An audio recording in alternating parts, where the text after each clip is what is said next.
instead of other brokerages. And also to be able, and one of the things I encourage is to also do informational interview. And so the hard part about doing an informational interview is you don't know what to ask. Exactly. Yeah. Correct. And so the nice thing about having Blanca over is that she's going to give you a whole, she's going to give you information regarding Keller Williams. And then Great. also if you would like, and also for me to be able to introduce you to her. So what happens is if you have any more questions, further questions that you have, you can schedule a one-on-one with her and she'll be able to meet with you. Well, meet with you. That's right. So Rose, are you in the Bay Area or what part of? I am. I live in Daly City. I'm here. You're my neighbor. Oh. I just closed on one over by Vista Grande near Jefferson. Oh, okay. What part of Daly City are you? I'm off Gellert. Okay. Yeah. Okay, sounds good. So love that Gellert. I like to go Actually, to. I know Caroline Ho. I've known her for quite a while. She had helped me with this house, and I just gave her one of my friends was looking for a house. They were able to close it within a week. So she, in San Mateo Park. And so I was talking with her. So this is kind of like a new beginning for me into a whole nother arena and career. So I'm excited to start to learn. I've got a lot to learn. That's awesome. No, that's great. I think she had introduced us online. She sent that email out. Correct, right? Exactly. And then I called you, and then I signed up that day. That's when I went. Oh, okay. Because I didn't really understand what she said to me. I thought I didn't realize this was a bit, I thought this was yours. I thought this is just what you did. Do you know what I'm saying? That's my thing, right? Yes, exactly. So I was so confused right there. I was just confused. So now I've got the. Oh. No worries. I'm glad we got that straightened out. I'm one of the trainers. There are trainers throughout California, and we're all trainers under California Realty Training. So that's a separate company in itself. And right. Exactly. And it hosts the training classes. Well, it would host it in our physical back when we still were able to go to the office, right? Okay, that's what I thought. Okay. Exactly. So now it's now being hosted through Zoom. And what's really cool about this program that we have is that, you will not only meet with peers in our area here, but also in Southern California. Oh, great. Which is really, really, really nice. And then it makes it much more fun when people join, when they start to form, when the students start to form study groups. Oh, good. So can you imagine studying with somebody in Southern California? It's really, really cool. It's a lot of fun. Nice. Thank you.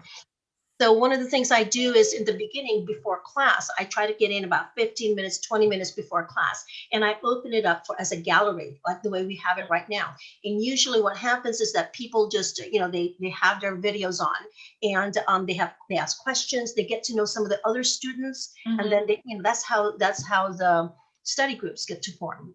Great. And this way, it's an open book test. It's open book. The quizzes are open book. The final is open book.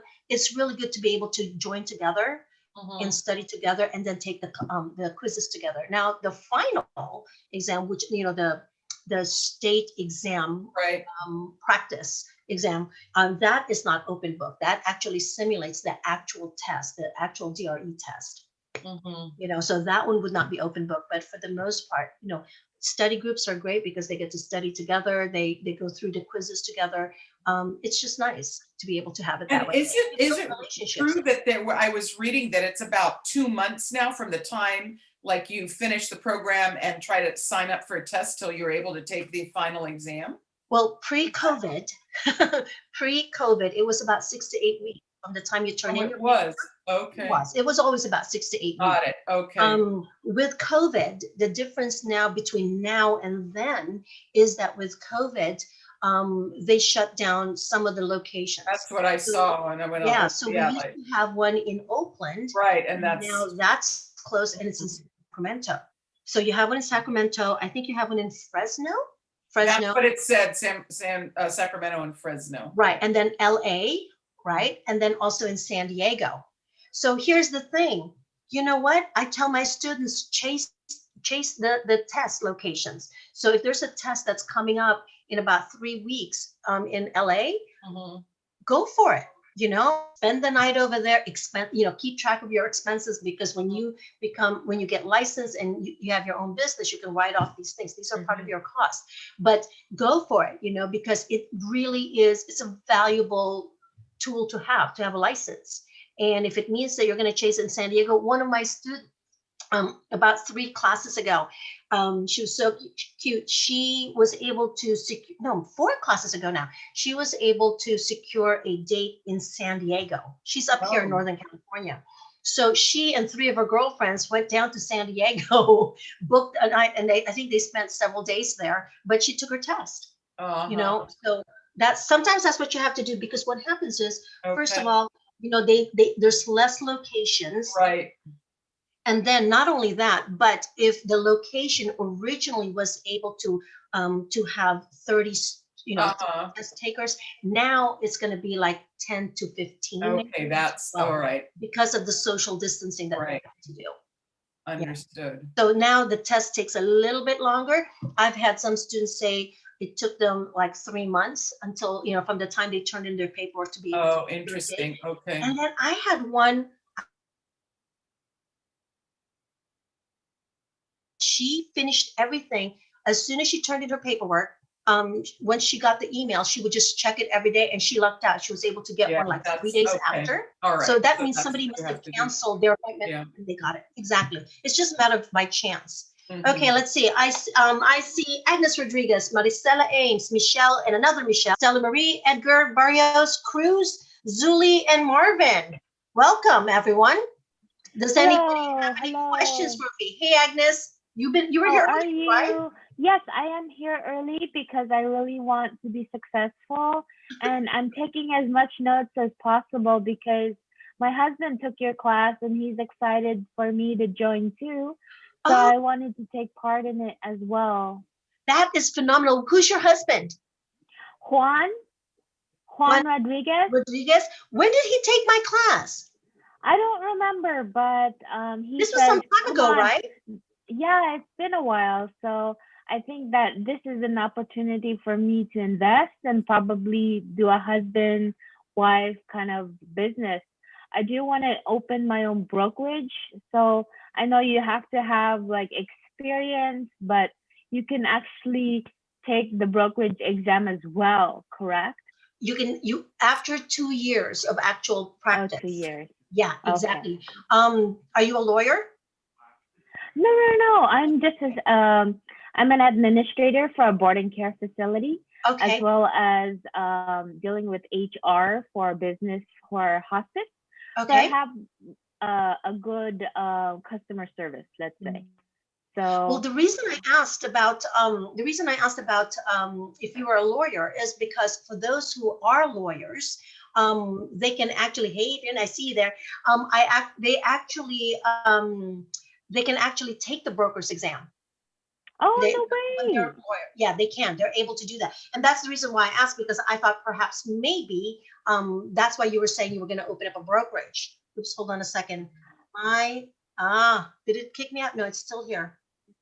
Sorry, I've got 2 computers going, guys. So just in case, I'm not sure what happened, but the system kept going down. So I'm logged in 2 computers. So you can see 2 of me there.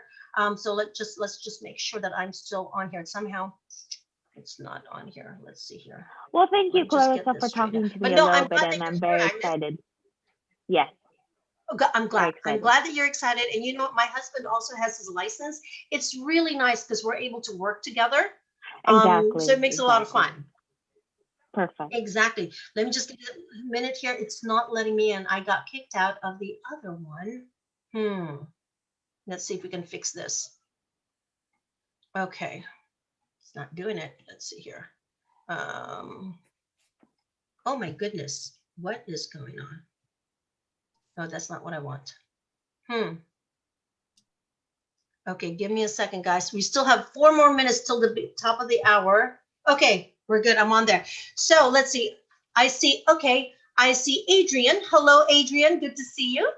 And I see, now I know you're not Christopher Ireland. No, that is Denise. Oh, there we go. Let me try to change that. How are you?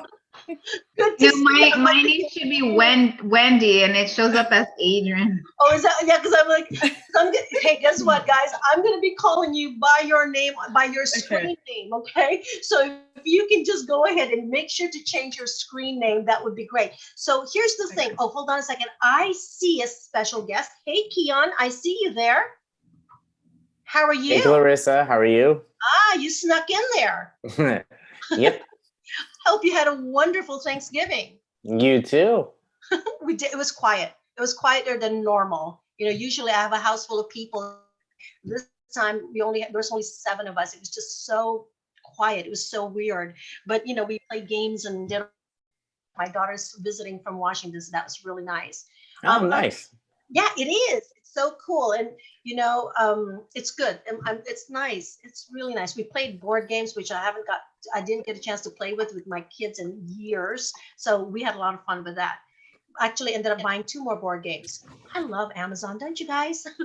It's like the next day you think it and it's there the next day. I love it. So we played these 2 new games, pretty cool. Something called Don't Throw the Burrito. That was a fun one. And what was the other one? I forgot what the other one was, but they were all just fun, silly games. Okay, let's see here. Okay, we've got 2 minutes till the top of the hour. Does anyone have any questions for me? No? So we know everything about real estate, right? You guys are going to pass that test, right? Okay, let's see. We still have a few more people. Actually, this is really going to be good. We have a special guest today. We are having Blanca Aguirre. She is the sales manager for the Keller Williams in San Francisco office. So she will be joining us a little bit later. Now, the first part of this class, we're going to be having career night. So what's really good about this is because what it does is it allows you to hear about about a brokerage. And this would be good because what happens is that, as you're going through this journey to become a realtor, and also hanging your license with a brokerage, you're going to want to be able to speak to other brokerages. Of course, we would love to be able to have you come and join us at Keller Williams and be part of the Keller Williams family. But in all fairness, it's really good to be able to find out what one brokerage has to offer, so that this way, when you're talking to other brokerages, you can do a comparison, right? You can't compare if you don't have at least 2. So the things that Blanca will be doing when she comes and joins us is she'll be talking about Keller Williams, the benefits of joining it, and we'd love for you to be able to join us. And then of course we'll talk about the course itself. Now, some of you may already be licensed as you're coming in to find out about career in real estate, and some of you may have already passed your test and you're just waiting to see where to hang your license. And then there are those of you who have never done anything in real estate, and you'd like to be able to see about start this in real estate as well. So this would be a great place for you to start out with and learn about some of the stuff that we have. So we're at the top of the hour. Does anybody have any questions for me? We're good? Okay. All right. So what I'm going to do is I'm going to be sharing a PowerPoint presentation. When I share the PowerPoint, what happens is everybody gets muted. So now we do have a chat box, but I don't get to see the chat box very often because I'm focusing on the camera and I'm also focusing on my presentation. So if you guys have any questions, just unmute yourself and then go ahead and ask the questions, okay? And then we'll proceed from there. So if you'll give me a moment, I'm going to go ahead and set up the screen so I can share it. Now, there's about 21 of you guys on this call right now. What happens is when I share a screen, I'm only going to see 5 of you, okay? So I'm going to rely on the 5 that I see, and I'm going to call you out. I'm going to let you know who you are, so that this way I'm going to be looking to you so I can get feedback from you, okay? So right now I have Rose, who I met and spoke with earlier. I have Adrian, who's really Wendy, and I see Denise, and I see Raul. Did I say that properly, Raul? Hey, Raul. And then I see Lisa. Hello, Lisa. Of course, Agnes and Michelle and Maricela, Michelle Tapia, Marvin Perez, Bridget, Catherine, Deepak, Zuli, Anna, Jeanette, Matt, and Edgar. So let me go ahead and get started with the share, and then I will let you know who I see on my screen. Give me a second. Thank you. Okay, so let's see who we have here. Whoops. Give me a second here. Oh my goodness, this is really small. So on my screen, I see Wendy, Denise, Raul, Agnes, and Rose. Can you guys see my screen? Is it pretty small? It's good? Awesome. Let me just Yes, go ahead. it's good. It's good. Good. Glad to hear it. Okay, so we're going to go ahead and get started with this. Let me just fix this. Sorry, my screen is I've got boxes all over the place here. Let me just fix it, organize it a little bit so it makes it easier for me. Okay, so we're going to talk about this is what this portion of the evening is. This is a little bit about career night. So the first part talks about Keller Williams Realty. I'm going to kind of table that a little bit. We're going to wait for Blanca to come in. And so what I'm going to do is I'm going to move over, go straight into the classes. Give me just a second here. Okay, so we're going to talk about California Realty Training. So before I get started, is there anybody on this call who already have their license? Can you just unmute yourself and let me know who you are? Ah, okay, silence. All right, so that tells me that perhaps maybe all of you guys are looking into getting into real estate. Is this most of you? If any of you have are here for a second time for my class last month, are you guys here, or is pretty much everybody just curious about real estate career? Okay, all right, so we'll go ahead and get started. So California Realty Training is a school that will help you get your license in real estate. I wear two hats. I'm a trainer for California Realty Training, and I'm also a realtor under Keller Williams Realty. Now, prior to COVID, California Realty Training, the course itself is hosted in the Keller Williams office. And so that's how we have the two offices together. But they are two separate companies, and I do wear two different hats. Okay, I'm a realtor for Keller Williams Realty. I have my own business as a realtor, and I hang my license with Keller Williams Realty, and I'm also a trainer with California Realty Training. So California Realty Training and Keller Williams have partnered up together to be able to bring this program to you. Today is the first day of the course, and it's an introduction class. So what that means is that I will have first-time students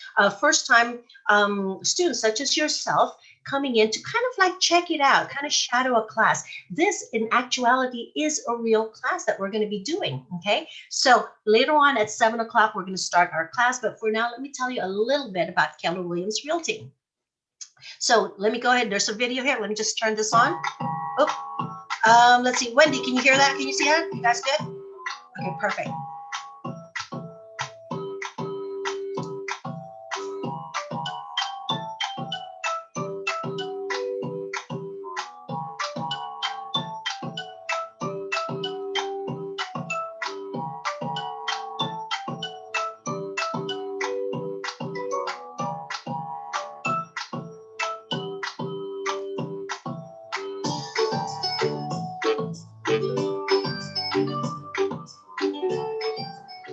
These instructors are people with actual experience. So you can ask them and they can say, yeah, it's funny you say that. Last night, I just closed the deal. I just went through that exact scenario. And here's what I did. I'm so excited. I have so much confidence after this course. I will pass the state exam. It has been just really phenomenal, as well as the instructor, and just putting it all in a nutshell and just making it work and make you just want to be ready to work, because I'm ready to work now.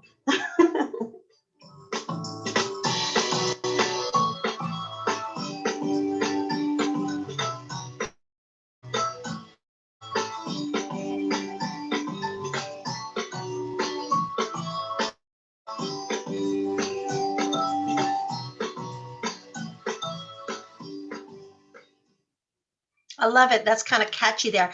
Okay, so that's oh, sorry. Hold on. Okay. All right. So that is, hold on. Let me see how I can get out of this one. That's actually a new video. So that is California Realty Training. So the trainer that you see there, he is our head trainer. That is Robert Rico. Phenomenal. He has a vlog, and if you guys want to go into YouTube and find out a little bit of and follow him, he's really good. He shares a lot of information about real estate, about the test, about all kinds of other things that you'll find to be helpful here. Right here, he does have a recording of the introduction class to the real estate finance. We have the introduction class like to practice. Also, some of the different topics that he has there. He has got quite a few, so it's really good to be able to follow him if you guys are really interested in the real estate career. Now, who is California Realty Training? Well, first of all, they're an accredited school. Hold on, my screen is covered here. It's a California Realty Training is a California Bureau of Real Estate accredited real estate school. Okay, they provide quality online and in-class supplemental training to offer students that require and the practical knowledge necessary to succeed in real estate.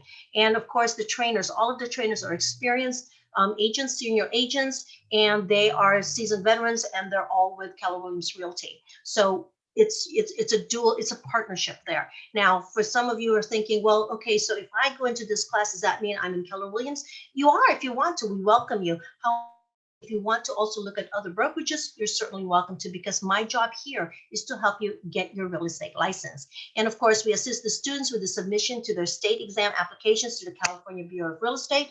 And once you obtain your license, we facilitate interviews with other brokerages or within our brokerages. Again, today we're going to be joined by Blanca Aguirre. She's our sales manager for the San Francisco office. So this is going to be, it's going to be in that sense. And when she comes in, she will let me know. Now, the thing is, when it comes to the licensing, there's a lot of going on about that. Are still licensing realtors? Are they still taking in new realtors because of COVID-19? Well, COVID-19 has actually changed how real estate is being done. And yes, there are still people that are getting their licensing. I've had several of my students, when we went into COVID back in March, I'm seeing a lot of them already starting to pass and having their licenses and are working in brokerages. So they are doing it. The only thing is it's just going to take a little bit more time, because as I was mentioning to Rose earlier, there were 5 offices, if not maybe more, but I'm aware of 5. We used to have an office in Oakland, up here in Northern California. We had 2 locations, Oakland and Sacramento. Right now, they closed down Oakland, and so we have Sacramento, and then Fresno, there's LA, and there's San Diego. Okay, so you got 4 locations in the entire state of California, and what used to probably house like 30 test takers now might just be down to 10 to 15. So it's going to take a little bit longer for the process. But prior to COVID-19, it used to take 6 to 8 weeks. Now I'm hearing some people are still able to take their test within 6 weeks from the time their application is sent in. Sometimes it might take a little bit longer, but I tell my students, chase down the test wherever it may be. So let's talk about the licensing process. Well, first of all, you have to take the state required courses, which is real estate practice, that's a requirement, real estate principles, also a requirement, and an elective. Okay, if you're going to sign up with California Realty Training and do this class, this live webinar, our elective that we're going to be teaching on is finance. Okay, now for those of you who think, oh my gosh, finance, numbers, I can't deal with that. Listen, it's not even so much about the numbers. There are going to be some calculations, okay? But it's really understanding about loans, okay? About financing real estate, okay? And if not for your students, heck, you can learn about that for yourself, okay? And do really well with that one. So there's finance. And by the way, you're in luck, because guess what? Finance is actually my favorite. Anything to do with numbers, I absolutely love. So we're going to make it fun. A lot of my students who are scared of finance love it at the end, okay? You're going to love it. I promise you that. So once the students have passed the state exam and are licensed, oh, hold on, okay. Before you do that, I want to get to the end already. So after you take the courses, you have to submit an application and your paperwork and your payment to California Bureau of Real Estate and receive a date and time to take the state exam. Prior to doing that, when you're taking your course, you have 3 courses. Like I said, you can have practice, which is what we're doing tonight, principles, which will be next month, and finance, which will be the 3rd month. And what you have to do is you have to take all of the quizzes. Okay, we're going to be going through about 15 chapters for each module. You have to go through the quizzes, and then at the end, you need to complete and pass the final for that module. Here's the beauty of it. The quizzes, they're open book. The final, it's open book. You need to be able to do quizzes so you can take the final. You need to complete the final so you can get the certificate. You need to get there's 3 certificates for practice, principles, and finance, okay? And attach that to the application to the Department of Real Estate. And when you send in your paperwork, so you can take that test. Now the test, okay, the state exam is not open book, okay? But with all of the we have, it should be able to help prepare you to be able to pass that test. And in addition to that, we also have a fantastic crash course, 2 days, Saturday and Sunday crash course that you can take that will really help prepare you to take that test and pass it. Okay. Now, once the students pass the state exam and you're licensed, then you'll be ready to join our office. Okay. And we would love to be able to have you come and join us. Now, how does the training work? Well, let's talk about that. First of all, there's the in-class and online. Here's the thing, what COVID did for us is now you get the best of both worlds. You get it an in-class, which is live webinar, and you also will have the all of the material in your portal. Okay, so the in-class and in-class plus online supplemental program is 3 months in, 1 module per month. The courses offered in class would be real estate practice, principles, and finance, and it's a rotational schedule. Okay, so it doesn't mean that, oh my goodness, I missed practice, so now I have to wait 3 months. No, you can come in on any one of the months. If you start in principles, your following month you'll have finance. You can do that. So you don't have, there is no beginning. It's just a rotational. Okay, and like I said, we do cover 1 course per month. So you've got your practice, you've got your principles, you've got your finance. It's a rotation. So when class starts later on at 7 o'clock, some of my students have been there, they're there for their 3rd month. Some of my students that are there, they're there for their 2nd month. And then of course, there are those of you who are signed up right now who will be there for the 1st month. And the first class is actually an introduction class. It's a way for you to be able to shadow and see if this is something that would work for you. Okay, let's see here. So that would be it. And it's an actual class. We're going to go through actually 2 classes, 2 chapters. Not 2 classes, 2 chapters today. So that this way, when you move on to the 2nd class, which is going to be on Wednesday, we're now going to be going to 3, 4, and 5. So as you can see, this is an actual class that we're going to be starting at 5. Now, what is the benefits of being a student? Well, you will have easy access to online material. Now, I'm old school, okay? I love my big textbook, but as you can see, it's big, it's big. Okay, try imagine lugging around 3 of this, which is what I did when I was licensed, when I was going for my licensing. So I love this because I'm one of those, I write on my book, I dog ear it. I just abuse my book. Okay, I just really use it. But I love the convenience of having the ebooks. What are ebooks? They're books, they're digital books on my phone. That's really, really nice. So if I was standing in line and I'm waiting, and we're doing a lot of waiting nowadays, right? Pull up your portal. I'll tell you about the portal. You pull up your app, your portal on your phone, and you can read your book. You have your book. This thing, I don't know how much this thing, but it's heavy, and it's big. It's not something I can just stick in my purse, okay? But my cell phone, who doesn't go around without their cell phone? We have our cell phone. You can study anywhere and wherever, okay? So you will have access to ebooks. Also online, you will have access to quizzes. We do have quizzes in the textbook. There's about some of the books have 20 quizzes on the textbook, but on the portal, we only get 10 questions on it. So this way you just have to pass the 10 questions. We also have exams at the end of the module. You take all of your quizzes, and at the end of the course, you will take a final exam. Okay, there are videos. Now the videos on the first class, the introduction class, there are those videos. However, for videos for classes 2 to 6, those are add-ons. So you can purchase that. I believe it's $5. Don't quote me on that, but I think it's $5. If you miss a class, you can purchase a video. You just take it from your portal and it's downloaded immediately. Okay, it will not be the class that you missed, but it will be one that's been pre-recorded before. And of course, we have our flashcards online, and it's really kind of cool. I don't know if anybody remembers from college and in high school, those index cards. Okay, well, guess what? They look just like index cards, okay? Except this one, the writing is much easier to read, okay? It's not your handwriting or my handwriting. So what it is that you get a digital flashcard, and you have it on your phone, your front and back. You'll be able to, it looks just like a flashcard. And then of course, you're gonna have the state exam application and the preparation material. Okay, let's see here. Let me just check on something. Okay, and of course, if you will look in our Yelp reviews, we have plenty of reviews that you can take a look from our past students who actually have moved on to become realtors themselves, and very, very successful as well too. And then let's see here. And to that, I say thank you. Now, I do see that Blanca is here. She is in class. Blanca, are you there? Can you speak up?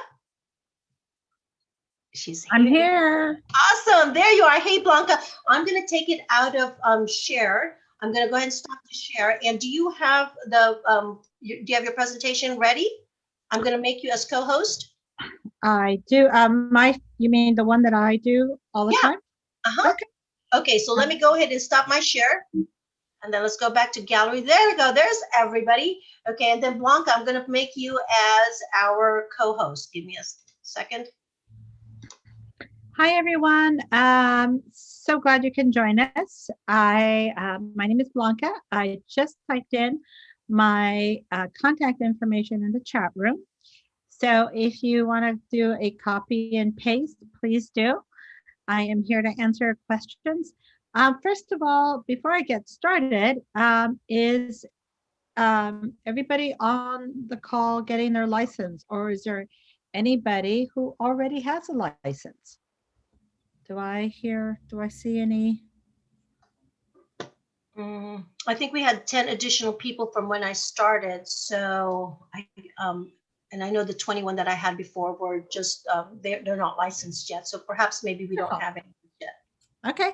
Well, welcome everybody. And you are in great hands with Clarissa. She's an amazing instructor. I think you've had students up to about over 150. A lot, yes. At a time.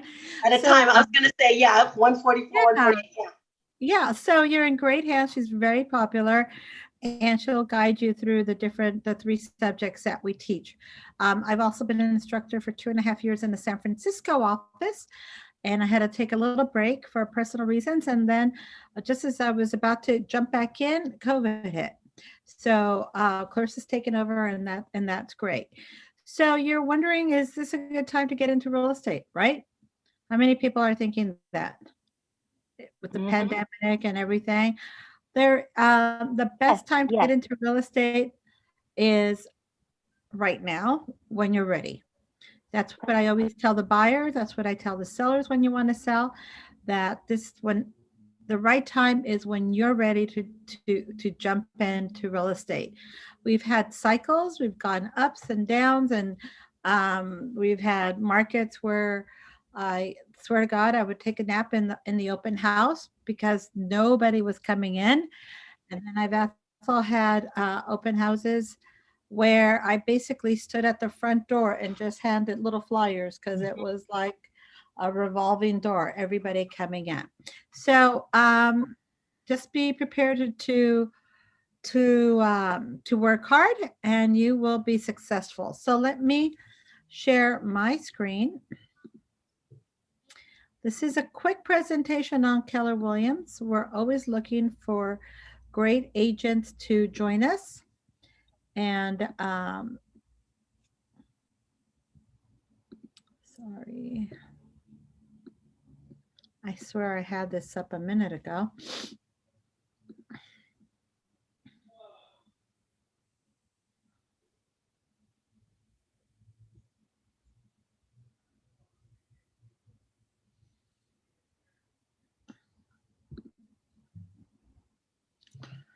So I'll be super fast on this presentation, and we will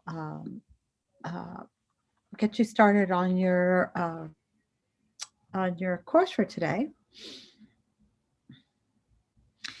So normally I ask the person in front of me or on the Zoom call to tell me about yourself. So we don't have time for that. However, I know that all of you come in from different walks of life. And so welcome to getting your license. And why KW? We have a variety of reasons that we feel very strongly sets us apart from all the other offices out there.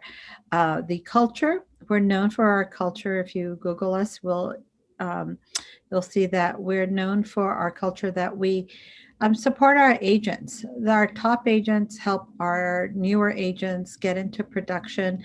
There are a lot of our teachers. Clarissa, teaches the school. I've taught other classes, and some of our really big producers, the agents that sell about 100 million a year, that's 100 million, will spend some time and teach one of our classes so that you, as a brand new agent, really get to hear from the agent out in the field who's actually doing it. They're not just instructors, who just read books and, don't practice it. So it's really a lot of hands-on experience. And we have a productivity coaching program that is awesome for brand new agents. We put you in this group with a coach, and she'll hold you accountable to your goals. So if you come in the door and say, I want to sell 10 houses, then you're going to set up a game plan. How are you going to get to it? And she'll check in with you in a nice way. Are you doing what you said you were going to do? Are you calling the people? And that's what you need, right? Just like a coach on a football team. You have somebody there to cheer you on and somebody to help you when things are, not going so well. So we'll put you into a group where you'll have other agents involved as well, and you'll be able to share ideas and thoughts. The profit share we'll talk about in a second. And then we have the technology. We have a fabulous CRM. What's a CRM? It's your database. So the one thing I would recommend for everybody on this call, start your database now.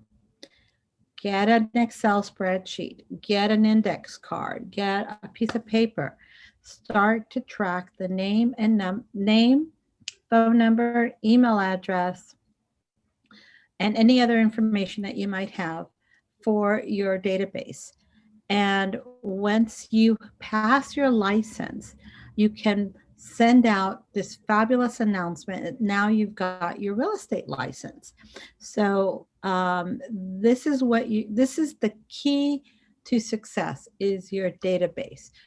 Don't wait till you pass your license, get your license. Do it now when you are just starting out. And anybody you meet, the coffee shop, the hairdresser, tell them all, hey, I'm getting my license.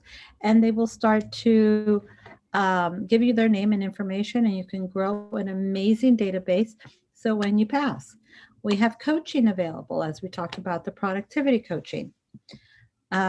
Technology, this is what our database looks like. And this is all included in your, when you join Keller Williams. This is from here, you'll be able to manage your database, send them emails, do email campaigns, call them, design postcards. Everything will be ready for you right there. And then if you, and then we also have a Keller Williams app that's customized with your information, your contact info. You've got a client, they're out looking at property. They click on the app and they contact you. So this is all personalized to you. That's what that looks like. I'm not going to play the video. So we'll get you going on your business plan. It all starts with plans and goals of what you want to do, your strategy of getting there. We have the 135, which is your goal setting. This is what we teach at Keller Williams. One goal, 3 priorities to reach that goal, and then 5 strategies in order to get to that same goal. Sort of like a marathon. You want to run a marathon? Well, how are you going to get to that? How many times are you going to go out there and run? The first time you go out, how far do you want to go? By the time you're done and it's the week before the marathon, you'll be in great shape to run that marathon. Same thing with the business plan. Marketing, we have that available in Command that I just talked about. Also, we have 3 full-time person staff members. Branding. Who wouldn't like to have a beautiful brand like Jeff Lang up there, or Hanson up in the top right? So these are all the things that we offer. #1 market share, Peninsula. Also, these are some of the top agents for the San Francisco office. #1 market share. You want to be in a group where there's lots of leaders. Leadership Council, we help run the office. We talked a little bit about the culture. These are our 2 cultural ambassadors. This was Red Day. we feel strongly about giving back to the community. So one day a year, we do a community service. Last year, this year we raised money for um, Red Day, and we gave it to some food banks. So pretty excited about that. And we have conventions, 2 conventions a year. And we have a charity that's supported by our agents. It's all voluntary. We helped agents who suffered losses due to the hurricane, also from the fires that were here. Get an insurance plan. So these are the books that we follow, The Millionaire Real Estate Agent. And a lot of our courses are taught here.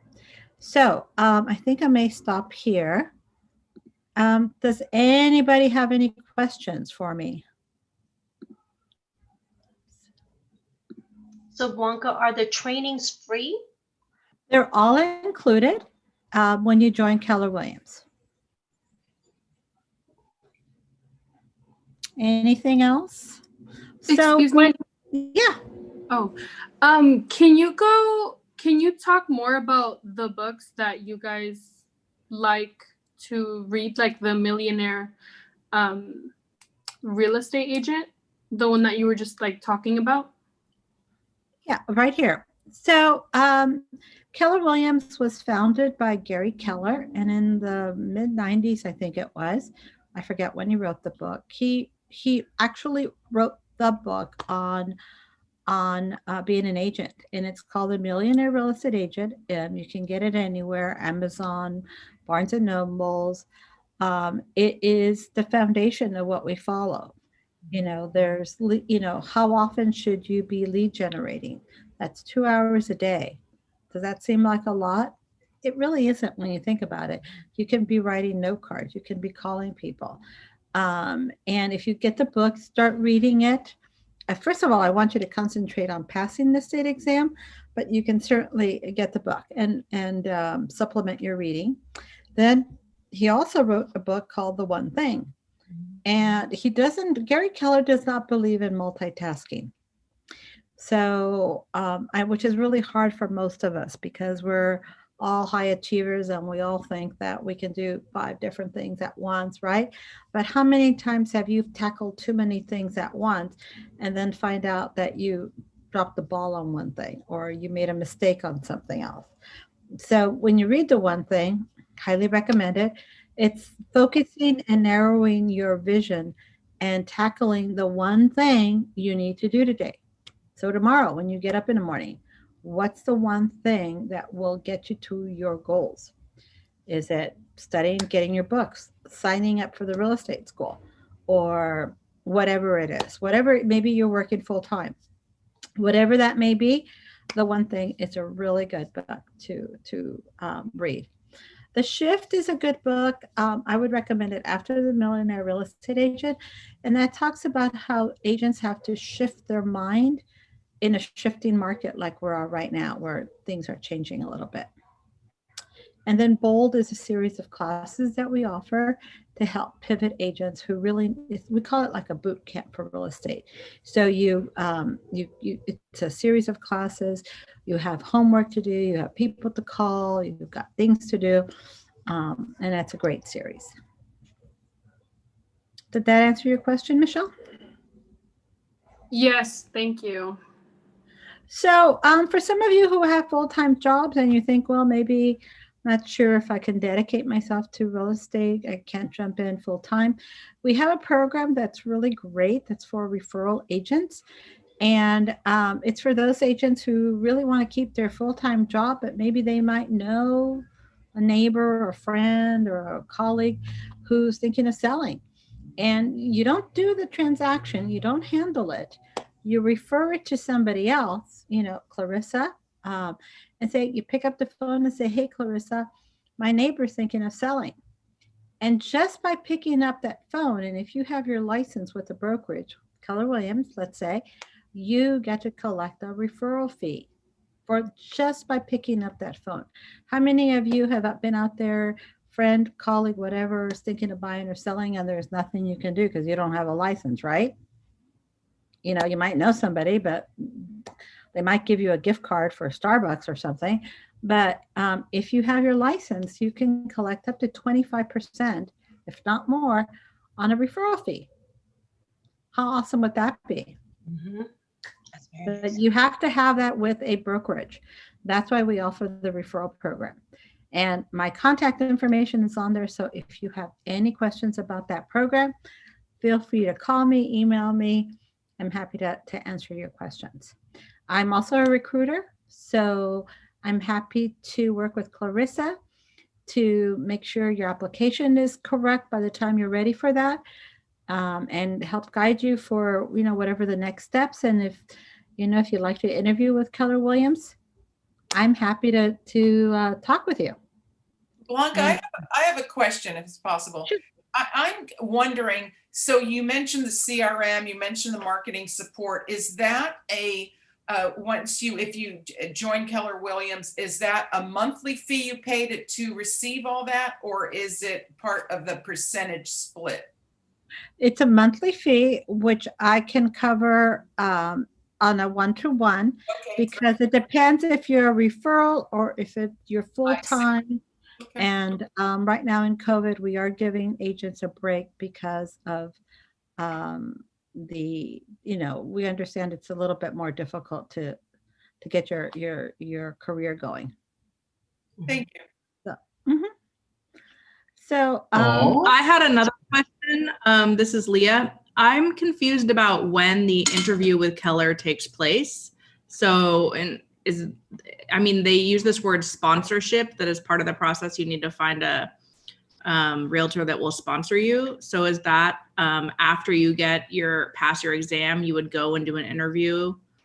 Actually, no. Thank you so much for asking that. So I actually meet with agents, going to be agents, at all various stages of this whole process.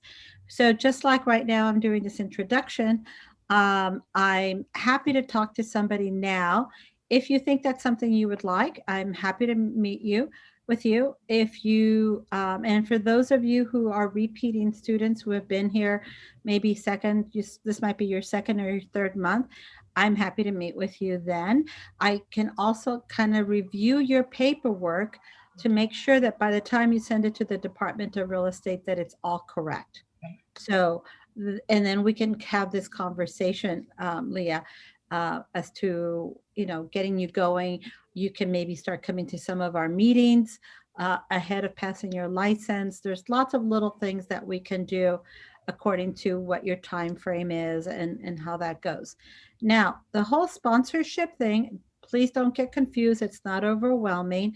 The sponsorship, and Clarissa will be talking about that during her classes, is at Keller Williams, we like to reward those persons that influenced you, helped you, you know, introduced you to Keller Williams, so that, let's say, for instance, you join us and you close a transaction and you have named somebody who was influential in you joining Keller Williams. You put their name down. We'll use Clarissa for this example. And when you close a transaction, we like to reward your sponsor because you joined us. As part of it's a small percentage that goes to your sponsor from the owner's portion of the profit. It does not come out of your commission.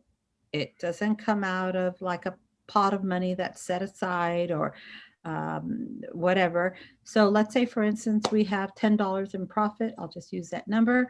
Then based on a formula, the office made money that month. We might send Clarissa $1 to thank her for that, for having sponsored you.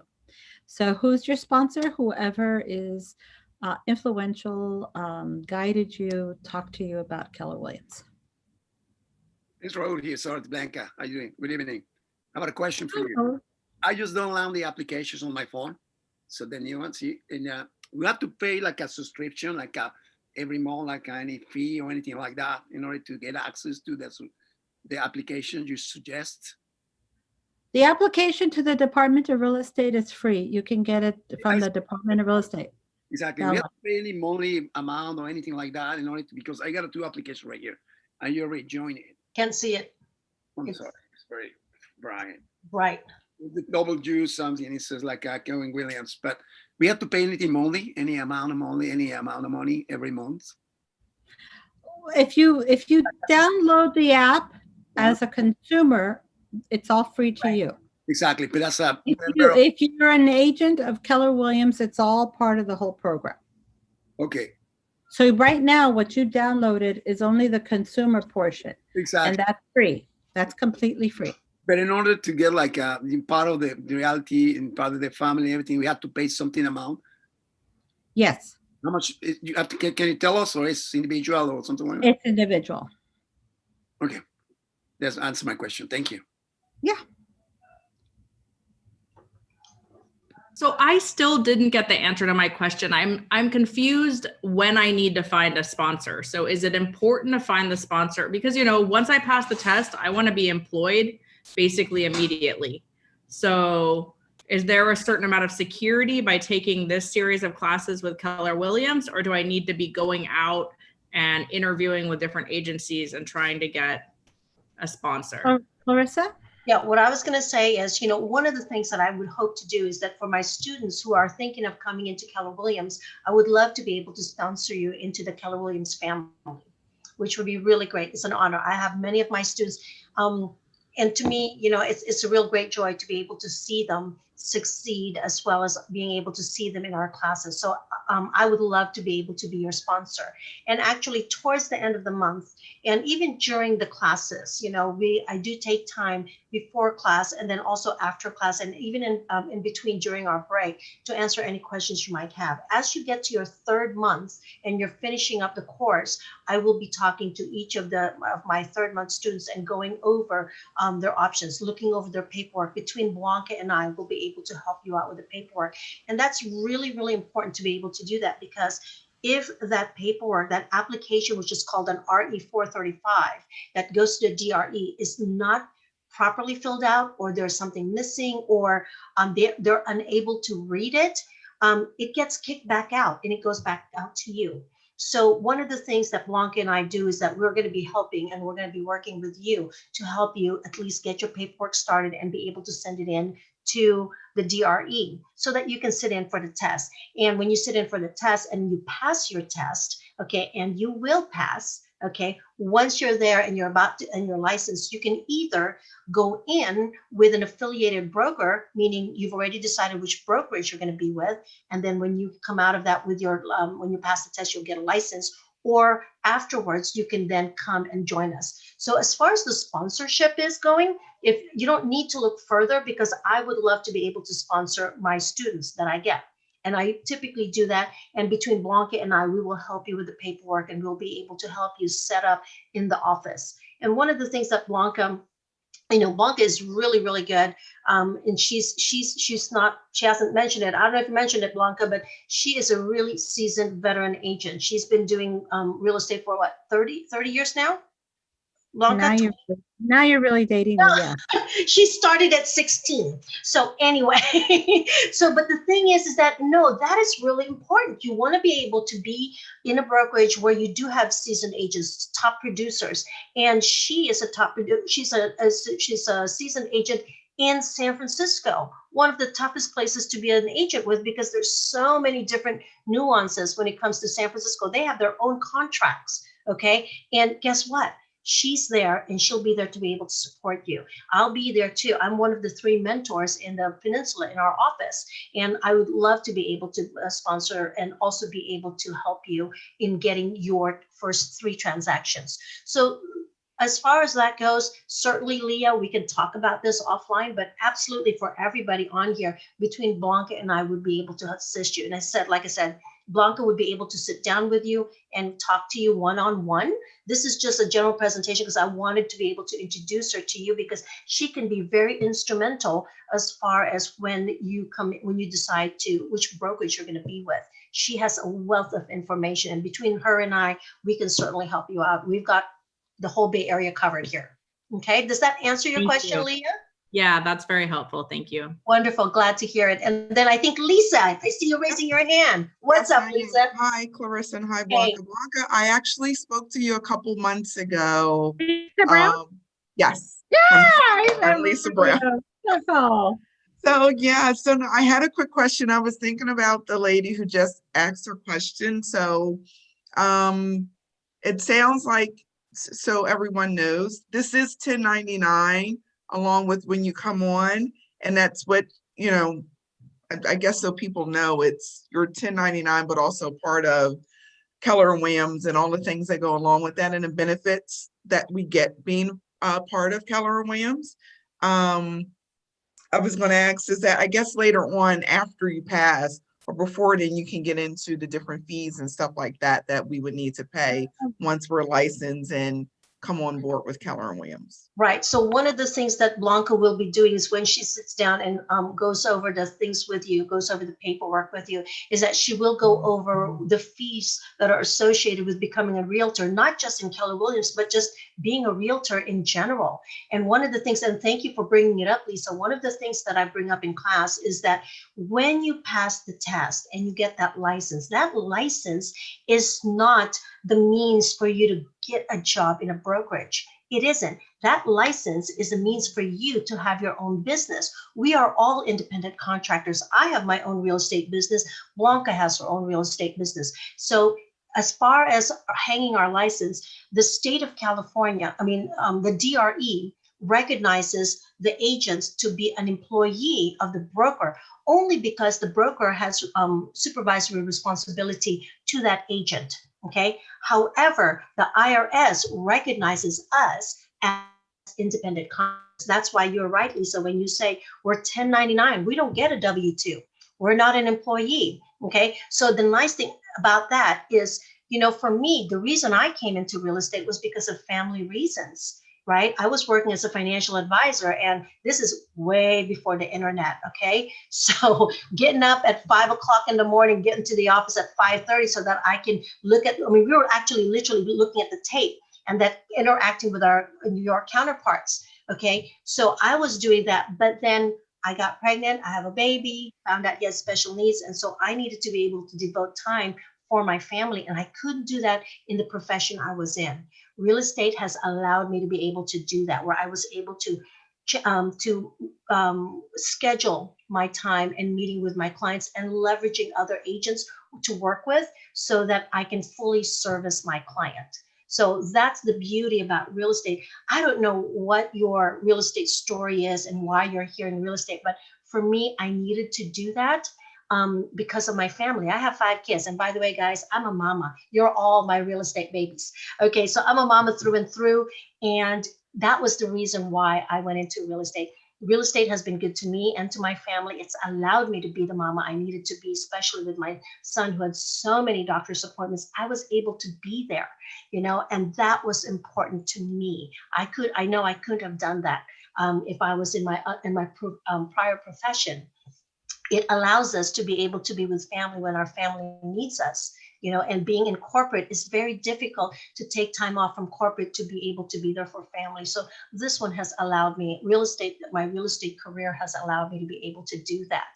And of course, here's the thing. I'm the president and CEO of my company, but I'm also the one who clears out the garbage at night when I have to clean out my office, and that's okay, but because it's my business, I'm able to grow it. There's no glass ceiling here.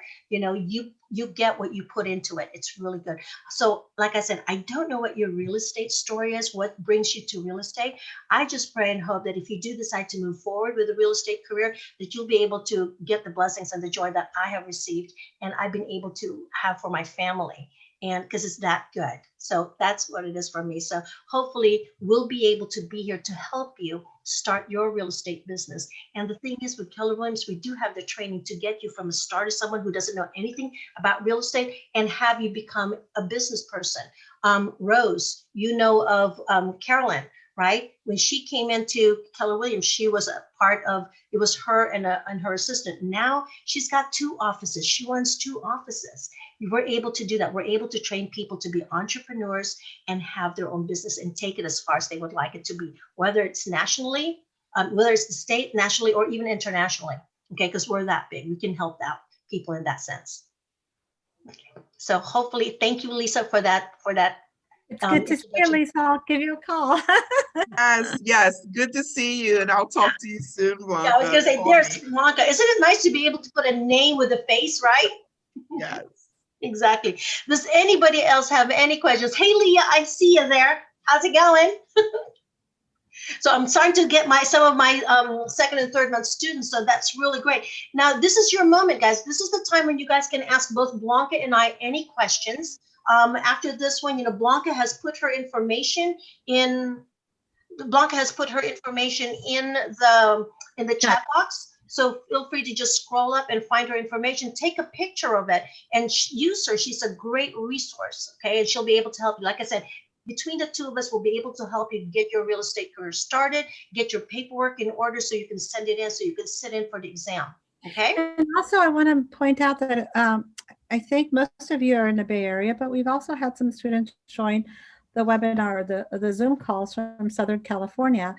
And I met with a very nice lady from Lancaster, I think it was, and she was ready to sign up and join an office. And there's somebody from Ojai. Is that how you pronounce it? Ojai? Yeah. And so I was able to connect her with an office near her. So doesn't matter where you're located. And, just we're happy to match you up and answer any questions and, just take it from there. So, any other? I've spoken with Nicole. I believe her last name is Aisa. Is she a counterpart on the peninsula? Does she do the same thing you do? Actually, she's my boss. Yeah, so Nicole is the boss, and you can certainly talk with her if you would like.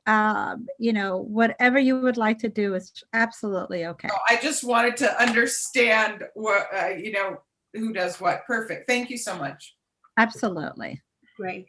Let's see. And you are Rose. Okay, good. Correct. Thank you. Yeah. Does anyone else have any other questions? Miss Cortez, I have a question. Yes. So I'm barely starting to get getting into what I want to do, and I'm really interested in maybe being a real estate agent. Can you talk to me more about the career and what it's like being a real estate agent, like the pros and cons? Okay. Well, a real estate career is going to be different for each person. Depends on what it is that you would like to get out of it. Okay. For me, what was important for me in getting into the real estate career is one, I needed to be there for my family. I needed to be there for my unborn son at that time, who was going to have special needs. I didn't know what it was going to be needed for him, but I wanted to be able to do that and also be able to make what I thought was just supplemental income to supplement my husband's income. Well, the thing about real estate is, and here's one thing that's really important for you to know, is that you're getting your license in the state of California. In all of the state of California, you can sell anywhere in the state of California. California just happens to be where the home prices are the most expensive in all of the nation. Okay, so for us, if you think about it, I live in the Bay Area. I'm close to San Francisco. I live in the peninsula. Okay, an average price point, if I were to say $1 million for a house, that's actually, depending on if I go 10 minutes one way or 10 minutes the other way, it's either a bargain or it's a market price. So I'm able to have a career and do my things within Keller Williams, within real estate, all right, and still be able to make good enough income where one, I can continue to live here. Two, it's not supplemental income, guys. Or like my sister would say, y'all, she's in Texas. She talks like this. I just spoke with her over Thanksgiving. Y'all, and you're going to be hearing that a lot from me. But it's amazing. What we earn in one transaction here, in some places, it takes them 10 transactions. So for me, I wanted to take it. I didn't go full on like a lot of people. A lot of the younger ones, I kind of looked to them and I'm like going, man, it must be nice to be young again, because they're focused. They're going ahead. They're starting teams. They're just going ahead and they're just killing it. Okay. And then there's going to be a time after they get married and they have kids that they're going to slow down, because I've seen that in one of our superstar young agents. As soon as he got married, he started to slow down a little bit because now he can. So as far as a career in real estate, you know, it's not one of those things where if you have to show up at the office every day. Okay. The thing about that is that you get to manage your business. If you have a cell phone, if you have a computer, a laptop, and if you have Wi-Fi, okay, sometimes all you need is a cell phone. You can do this business. You just got to make sure you got a lead gen. You got to be talking to people. You cannot be a agent. You're always having, you know, speak to people. And if people find out you're a realtor, first thing they ask you is, how's real estate market? You know? And then that is your way to be able to speak to them. And the thing about this is that real estate is not sales. We provide a service. We actually help provide a service that will allow people to achieve the American dream. Where else can you be where, like just now, I just closed on a transaction, met them on a Sunday, got into contract on Tuesday, and by Wednesday, we were able to help them get a house. Okay. And in the country where they came from, when they buy a house, they only own it for a certain number of years. Okay, here, couldn't believe it. She actually is going to own this home. And to be able to hand her those keys and to see tears in her eyes because she never thought she'd be able to own a home forever, to be able to give to her kids, that is very gratifying. It's also a lot of work. Don't get me wrong. Okay. You can manage your own time, but if I wanted to play during the day or I wanted to take some time off and do some other things, and I know I've got work I got to do, that means I have to stay up late to be able to get it done. But that's my choice, you know? So I don't know if that kind of helps answer the question as far as real estate. It depends on what you want to get out of it and what you're willing to put into it. Now I have Ellen White raised a hand. Yeah, I have two questions. One is this state exam, does this apply for residential only or does it include commercial? Also, Most agents, let me answer that question first. So most agents begin in residential real estate and then they work their way to commercial. Commercial is very small, tight-knit community, a bit hard to get into. What do you mean? So, Like agents? well, Agents just are competitive? there's only X amount of commercial property out there, and everybody knows everybody else. So it's a little bit hard to get into that community. Certainly, I love the fact that a woman might be interested in commercial, and I support you 100%. Just to know that first, I would recommend getting your real estate license, and then working your way up to or working your way sort of a lateral move to go into commercial. Okay, thank you. My second question is, could you be an agent as well as seller or buyer at the same time? Yes, you can. And that's a class that we teach. That's a subject that Clarissa will cover, and that's based on agency relationship. So you as an agent will have a fiduciary duty to your client if they're a buyer. And then you will have a similar fiduciary duty to your client if they're a seller.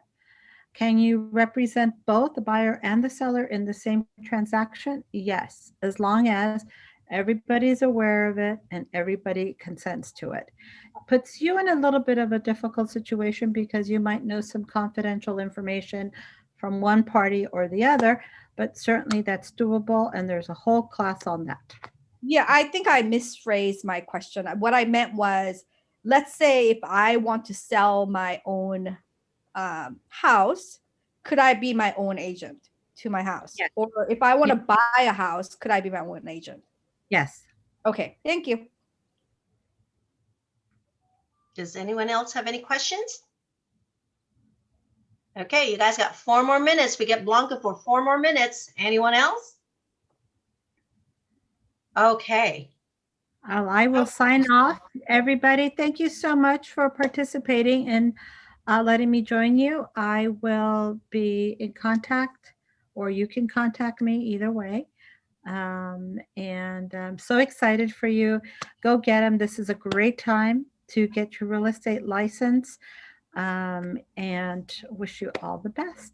So we'll talk soon. Thanks, Blanca. Bye now. Thank you. Okay, guys, so we've got 4 more minutes till the top of the hour. So why don't we do this? I'm going to go ahead and set us up for our class. Get my PowerPoint presentation up and ready to go. If any of you guys want to just stretch and just kind of take a walk, grab coffee, you're certainly welcome to do that. I see Wendy's got a question for me. What is your question, Wendy? Wendy, right? Or is it Adrian? It's mute. It's Wendy. Sorry, I couldn't find you. Okay. Unmute. I have the book from last year because I was there 2019 in April, and I don't know if I have the correct edition for. Which class were you in? Oh, you were in my class. Were you in? No, Scott Cooper. You were with. Oh, which office is that one? Santa Clarita. Santa Clarita. Okay, sounds good. Okay, so for the practice, it's the 10th edition. Do you have the 10th edition? Oh, I have the 9th. Okay, so if you're going to sign up, have you signed up already? Have you registered to take the class? I did. I you know how you can extend it? That's what I did. Yes. Okay, so all of the materials that we have now, what you did is when you extended your portal access. So now we're teaching on the 10th edition. So if you want the actual hardbound book, you might want to call the office and then ask them if, and then purchase it. I'm not sure if it's $20 or $25, but purchase it. I think it's $20. Purchase it from them, and then they can send that out to you. In the meantime, you have the ebooks. You have access to it through the digital copy in the portal. Okay, got it. Thank you. I think the other 2 books are okay. It's just this one that's 9th edition, and the other 2 are 10th and 9th. Yeah, I'll have, you know what? I left it downstairs in my other office, but definitely check in with me on that one. I can let you know. Send me an email. By the way, I'm going to go ahead and put in my email address. Thank you. So that everybody has it. Oops, sorry, Cortez. And, sorry. And Clarissa at CA Realty Training. Okay, so there's my email address, and then you can just send that off to me. Okay, so while I'm setting up, does anybody have any questions? And by the way, use this time. Like right now, we have about 48 people in class. Okay, next week we're going to have a lot more people as well too. So use this class, be able to, and then as we start going through this and people start speaking up, you're going to be able to see who the ones that are really engaging. Start to join a study group. Form up a study group. We have quizzes, they're open book. You have the finals for each of the module, they're open book. Do it together. Makes it more fun as well too. Okay. All right. So let me just go ahead and start sharing. Once I share, people are going to everyone's going to get muted. I will let you know who the 5 people are that I'm going to see up on my screen. Okay. And then and we're going to go ahead and get started. So before I get started, does anybody have any more questions? Are we ready to start? Yes. We're good. Okay, let's go ahead and get started here. So let's share. Okay. All right, so I see Rose, I see Wendy, I see Michelle, and I see Leah. Oh, I only get to see 4 of you. Oh, I'm the 5th one. Okay, so welcome all to California Realty Training. Let me just fix my screen here so I can move all of these big boxes out of the way. Okay, let's see here. And I see Ellen White. I see you there. Okay, so Rose and Leah, can you guys see my screen? It should say welcome to California Realty Training. Awesome. Is it big or is it like little? It's pretty big? Yeah, we see it. It's big. Okay, good. That's what I want to make sure. It's very difficult when it's little. It's hard for me to tell because my screen, it's big, but they're all in like little boxes. So let's go and get started. So again, welcome to California Realty Training. We are starting the practice. This is an introduction to practice. For those of you who were not here earlier, we're actually going to be doing 2 classes. So you get to shadow and check out the class. And if this is something that you would like to move forward with and continue to take the class, well, guess what? You've got 2 chapters under your belt after tonight, and then you can move on. Okay, we're going to be meeting 5 more times after today to finish the course. Now, for those of you who have started it or who's really seriously considering this, congratulations. Congratulations on your new real estate venture. And thank you for letting me be a part of it. I really enjoyed this. I'm going now into my 4th year teaching, and I'm really enjoying this. One of the things was, when I started teaching the class, I took it because I was injured. Okay. I wasn't in an accident. I was injured. And try to imagine your realtor in San Francisco showing townhomes, which are 3 stories high, and I had a walker or crutches. Very difficult, made my clients feel uncomfortable. And so I needed to be able to do something because I still love real estate. Real estate has been so good to me and my family. I wanted to be able to continue to do real estate. And so I started to teach. And I was just going to do it. You know what? I love doing this. And hopefully that's going to kind of rub off on you guys. And you guys will be able to have fun as we go through this 3 months of studying that we have here.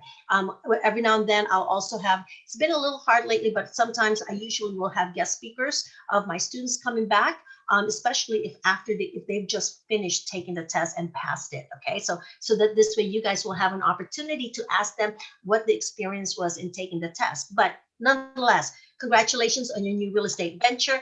When you sign up for the class, for the course, you will get a portal. So when you get your portal, you're going to get a login to your online access account if you're a new student. So you will get 1 module per month.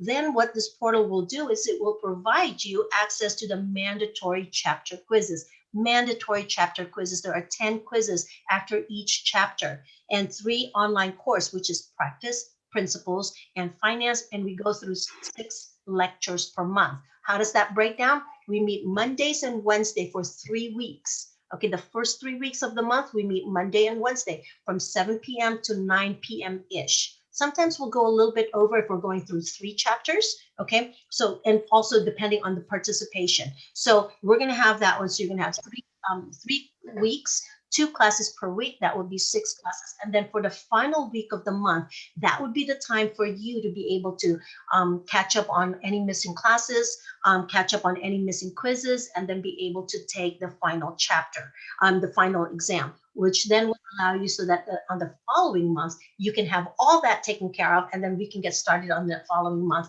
with a new module. Now, oftentimes I get asked, Clarissa, I did not get to do my final during the break. Can I still make it? Can I still come and join the class?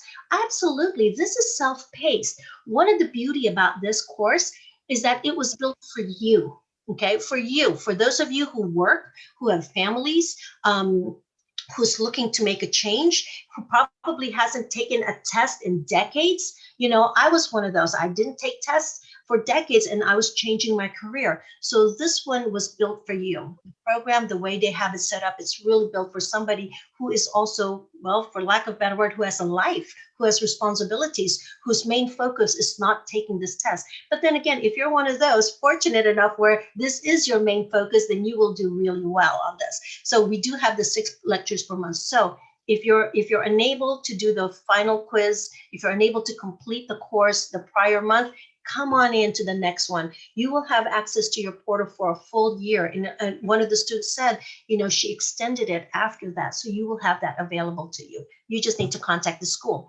So upon passing the 3 online exams, which is, like I said, open book, you will receive the 3 required certificates. That's why you're doing this. You're taking the quizzes so you can take that final exam. You take that final exam, you pass it so you can get the certificate. You need the 3 certificates because that will qualify you to be able to sit in on the state DRE exam, Department of Real Estate exam. Okay, and so all that, it will be a total of 3 months. Okay, from beginning to end as far as the course. Now, getting started with California Realty Training, we have practice, principles, and finance. They are the training modules, and it's 1 module per month. And the sessions consist of carefully selected material, including 1, basic real estate concepts and terms. 2, the trainer's real estate experience and advice. And for those of you who've been with me, you guys are actually going to be a part of the things I do. I will be sharing with you my transactions as we go through the course, so that if there's something that we're learning about that applies, I will be able to show you how it applies to real life. Thirdly, there's going to be the typical everyday agent activities. We will go over that. And of course, what is real estate without contracts, disclosures, real estate forms, right? So those are all important. Fortunately for us, everything is online. It makes our job so much easier to be able to transact. So this way we can focus on the relationships that we create when we're working with other people, with clients. Because guess what? They might start out as your clients, but they end up being friends. Okay, I've got many of my clients who call me auntie. Culturally, that's what they call me, auntie. So anyway, Now, let's talk about the real estate introduction and review. So there are the cast of characters. And by the way, I'm going to be talking this way because I've got 5 kids. They're all in drama, okay? They're all in drama. Someone's either auditioning for a part or someone's already in a part, but there's always the cast of characters that we like to talk about. So in real estate, it's the same thing too. There are the cast of characters. You have your buyers. Who are the buyers? Well, they want to purchase real estate, whether it's a home, land, or even business. Okay, we can sell businesses, right, with our real estate license. So they can also get a loan, or the buyers can pay by cash. So that's one character. Then we have the other, which is the sellers. Who are the sellers? Well, they're owners of said businesses, homes, land, things that they want to exchange for consideration.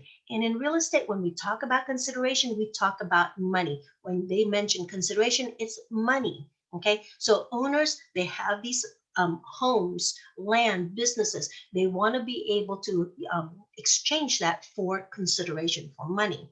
Then there's the real estate agents. They're the ones who puts the two together, the seller and the buyer together. They place them into a contract, and then we get paid a commission. Now, here's the thing. We get paid a commission once the transaction is executed. That means once it is done. Okay, that's when we get paid, and we get paid, our pay is called commission. Then there's also the escrow. Who's the escrow? Well, the escrow is a neutral third party that is hired to be able to put all the things together. So they're a hired neutral third party that manages the transactions. Once the buyer and the seller are in contract, when they're in contract, they're either, that means they ratified a contract and they go into escrow. So it then gets turned over to escrow. The escrow makes sure that the terms and the conditions that have been agreed upon has been satisfied. So at the end of the transaction, that has been satisfied. They're also in charge of getting the property recorded, the proper transfer, the legal transfer. Occasionally, you will, and more often than not, you will be working with the lenders. That's also part of the world that we work with. We're going to be working with lenders. There are those who are going to purchase property in cash, but there are also those who are going to be purchasing, getting loans. So a lender, who are they? They assist in acquiring home loans for buyers to purchase property. They're also there to be able to help your clients when they need to refinance or when it's a good time to refinance. So it's a really good idea to get to know different lenders and the different loan programs that they have. And then lastly, of course, there's prospecting. Wait a minute, that is not a character. That is a verb. That is an action. Absolutely, but it's very important in our career. Prospecting, this is the need to acquire new clients and maintain existing relationships. Because here's the thing, if you don't have clients, you have no business. So you always want to be prospecting. Somebody asked earlier, I think somebody asked earlier, or Blanca had alluded, how much this one do for prospecting? Okay, minimum 2 hours a day. And that sounds like a long time, but actually it's really, really fast. 2 hours, you could be making phone calls, writing out cards, but something where you can at least be able to build on the relationships that you have. Because one of the things you want to be able to do is that you want your clients, your friends and family to think of you when they are thinking about real estate or know of somebody who's looking to get real estate. You want to get people on board to be able to be your partner, to be able to refer you. Okay, and why would that be? Because they trust you, they know you already. Okay, so that was the intro. So session 1, let's get started in real estate. So in practice, we will also cover some financial and principles to understand the real estate world in general. So there's going to be an overlapping. Practice, principles, and finance, you will see it overlap because why? It's closely related to each other. Okay, and we're going to be going over that. So some things that we're going to be hearing about here, for those who are here for their second and third month, they may have heard it in one of the other classes. And so what's really good about that is what you're going to learn here is something that you'll be able to take with you for the principles and the finance class as well. So before we get started with session, will does anybody have any questions for me? We're good? Hey, Clarissa, just one question. This is Deepak. Hello, Deepak. Yeah, for escrow, it's an institute, right? Escrow is an escrow company. Now, Deepak, where are you located? Are you in Southern California or Northern California?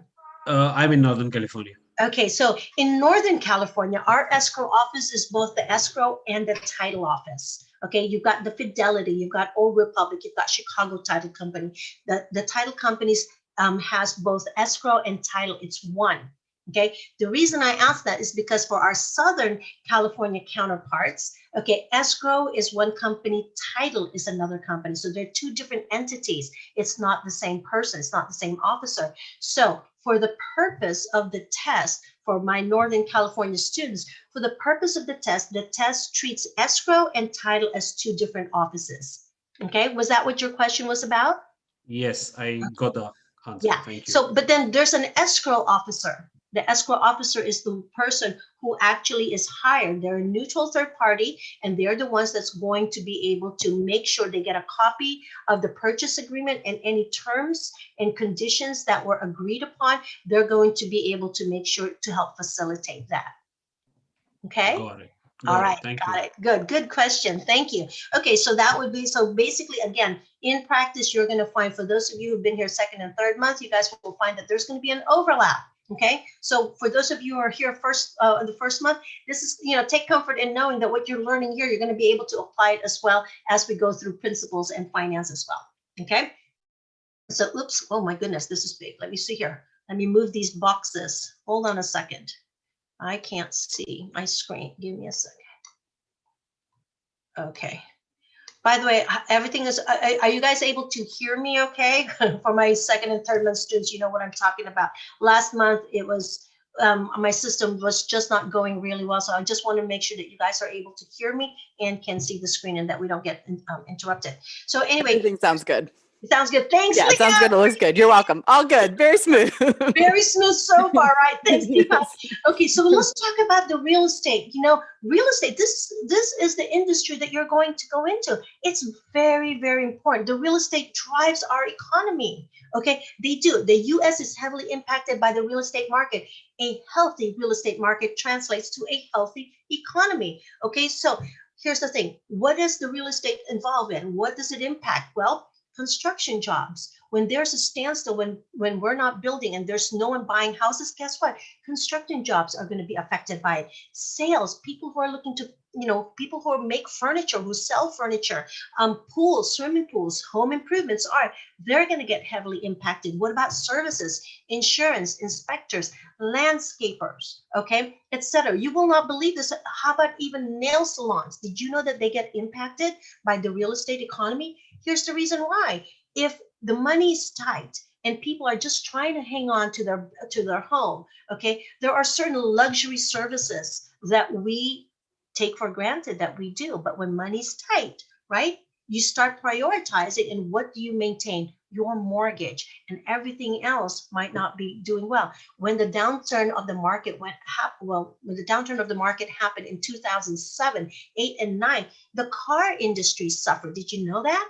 Why? How does that affect them? Because people were not turning around buying cars. Okay, they are practically putting duct tape on them just to keep it together, just so they can use it. But the thing was, the car industry also suffered when the real estate market went down. So here's the thing: the real estate market drives the economy. Now, I'm not going to be able to ask this question because, we're not in a classroom setting, but typically here's something that you want to think about.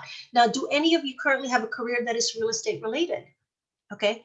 Maybe you do, maybe you don't. But I'll tell you though, whichever career you're going to be in, it's most likely going to get affected should the real estate market go down, right? Very much affected. Were you affected, or anyone you know affected during the recession in 2007? Okay, I know a lot of people were affected. A lot of realtors and lenders got affected by it as well too. Not just because of the industry, but we have homes too. We were also investors, right? When the real estate market went down, we felt it there too.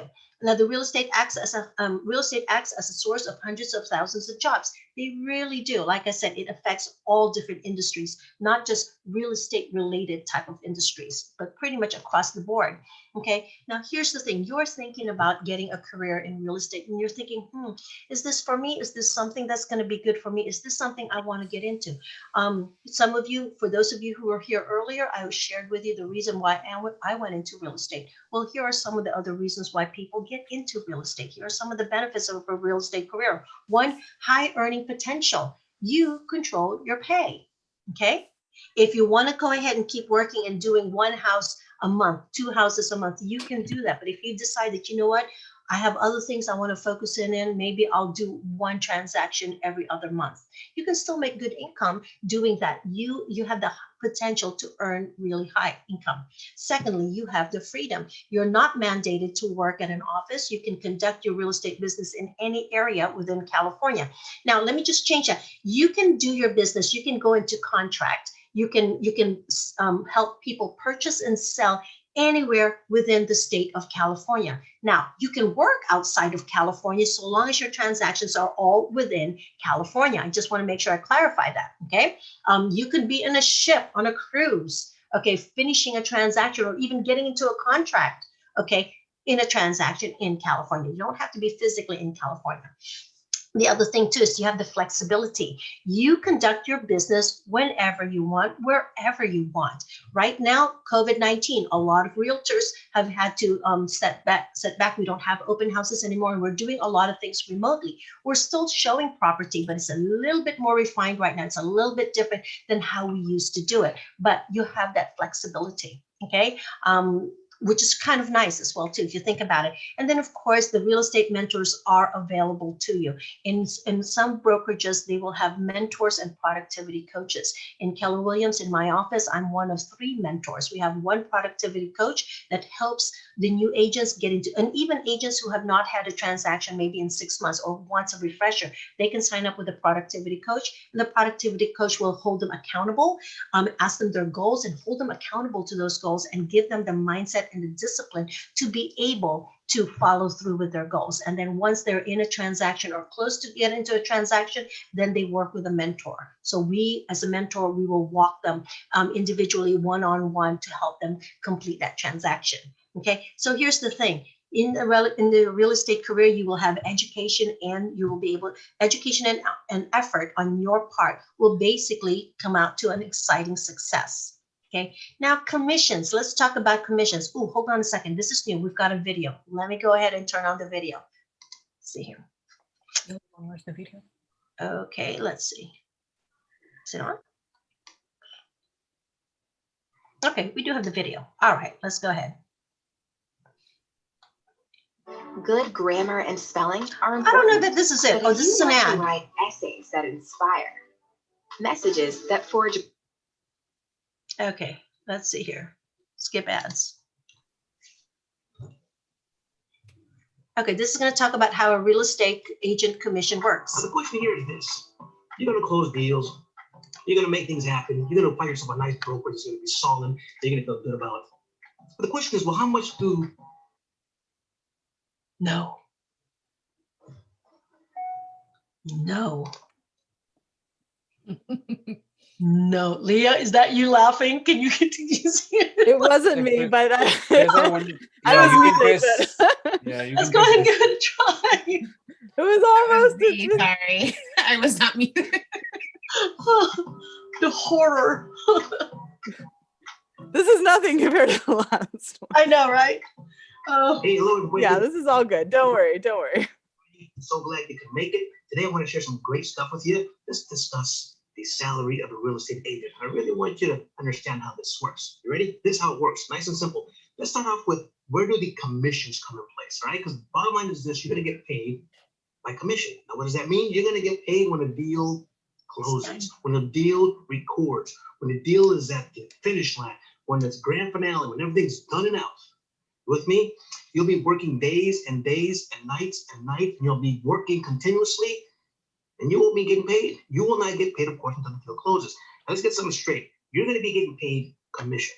Got it? You're going to get paid commission, which means you'll be working continuously throughout the whole transaction, from day 1 all the way up to day 30, sometimes all the way up to day 45, hell, sometimes all the way up to day 60. But all this work that you just invested into this transaction, you aren't going to get paid until you close the deal. Which means, in a nutshell, you're investing your time into something that you're hoping to God it closes. You with me?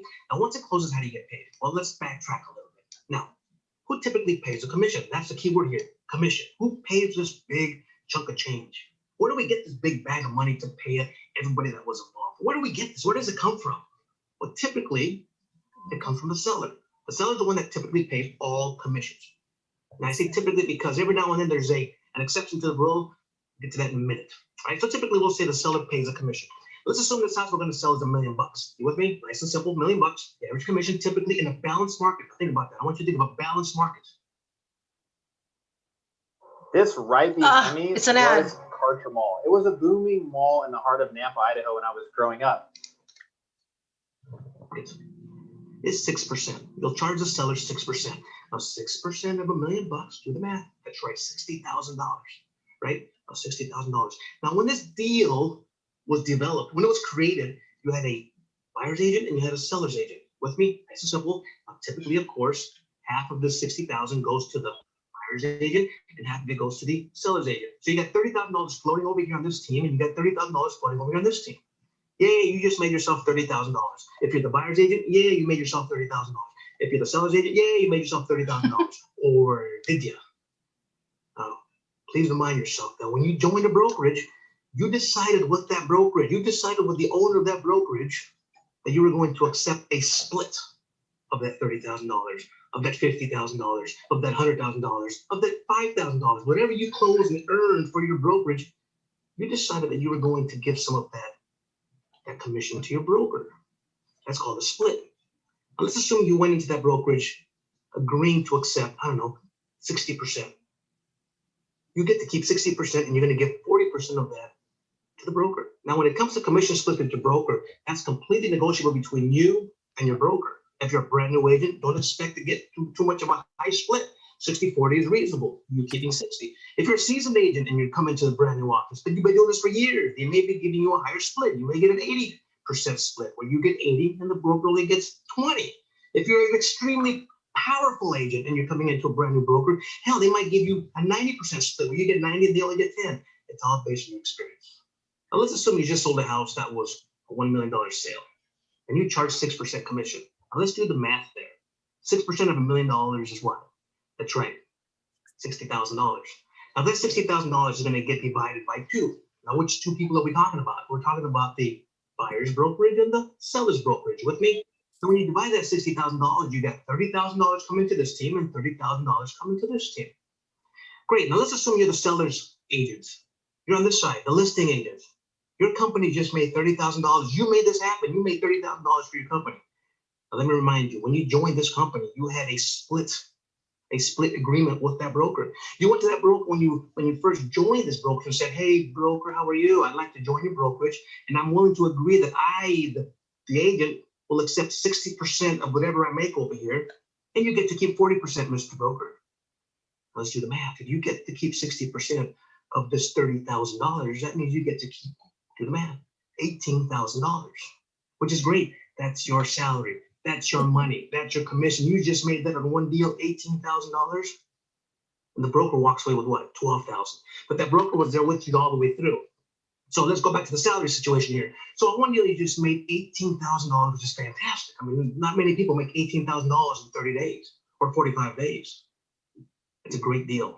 So now let's discuss how do you get your paycheck? Because you have $18,000 sitting over here. Well, typically what happens is this. Typically, there's an escrow company right in the middle. There's an escrow company right here. You got your buyers over here. You got the sellers over here. You got an escrow company right in the middle. And the escrow company's job is to collect all monies right in here. They collect all monies right in here. When it's all said and done and the race is over, escrow job is to say, okay, all this money here. We have all this money here down to the penny. We have to divide it properly. And they'll write a nice big fat $30,000 check to that broker. And they'll write a nice big fat $30,000 check to that broker. And those checks are gone. And the broker just received these checks. Yep, thank you very much. We'll take that over here. The selling listing broker. They'll say, wow, we just got $30,000. Our agent is awesome. And then the broker will say, well, we got to give them their piece. The broker will then take that $30,000, cut a check for the agent themselves and say, Mr. Agent, thank you for making this deal for our company. Here's your portion of $18,000. And that's how typically you get paid. Now, the question here is this. You're going to close deals. You're going to make things happen. You're going to find yourself a nice broker that's going to be solid. You're going to feel good about it. But the question is, well, how much do new agents typically make in a year? That's pretty good statistics out there. And there's statistics all over the place on the internet. But the statistic that I found best, that's probably the most dependable is this. Ready? Here it comes. The statistics show this. The statistics show that new agents make anywhere from $20,000 a year all the way up to $203,000 a year, which is great. the meat of these agents, the majority of these agents make anywhere between 45,000, say 75,000, meaning the average would be right between $55,000, $57,000 a year for a brand new agent. Now listen, this is the deal. I want that to encourage you, but I also want you to be realistic. You making this average salary of $57,000 a year is just the beginning. You might make a lot less. Hell, you might make a lot more. I don't dig statistics because I don't know what's down in your soul. If your soul is full of passion and you're ready to go out and make this happen, and you study and you study and you're out and you're acting and making things happen, you'll make a lot more. If you're sitting around doing nothing, not learning the gig, not learning the real estate lingo, not learning, through going to meetings and networking and doing all those things that real estate agents should do, you'll probably make a lot less of anything. So my opinion is this. What I want you to do is focus on improving yourself. Let me give you an example. My wife and I, when we first started, our first year, if I recall, we made a mere $10,000 to $14,000 a year. Wow, that was not bad, not the worst, not the best, but it was a start. The year after that, we doubled it. And the year after that, we doubled that. And the year after that, we doubled that. We kept building for the next 5, 6, 7 years, which was fantastic. But what happens when you're in this business for years to come? Every single year you're learning. Every single year you're active. The more active you are, the more you learn, the more you become comfortable, the more you become comfortable, the more you become confident, and the salary, the wage, the income of you, the agent, increases substantially. Are you with me? That being said, you got to ask yourself, look yourself in the mirror and say, how serious am I willing to take this? Because based on that answer, it'll show in your salary and your wage and your income. You got it? Hope this helps you out, all right? Listen, when it comes to salary of an agent, it's all in your hands. Statistics are just there to give us data. Got it? But the real statistic is down deep in your soul. How bad do you want this? Huh? Hey, listen, I hope you learned something today regarding real estate salaries. If you have any questions, leave it down below. In the meantime, hey, go out and have a great day.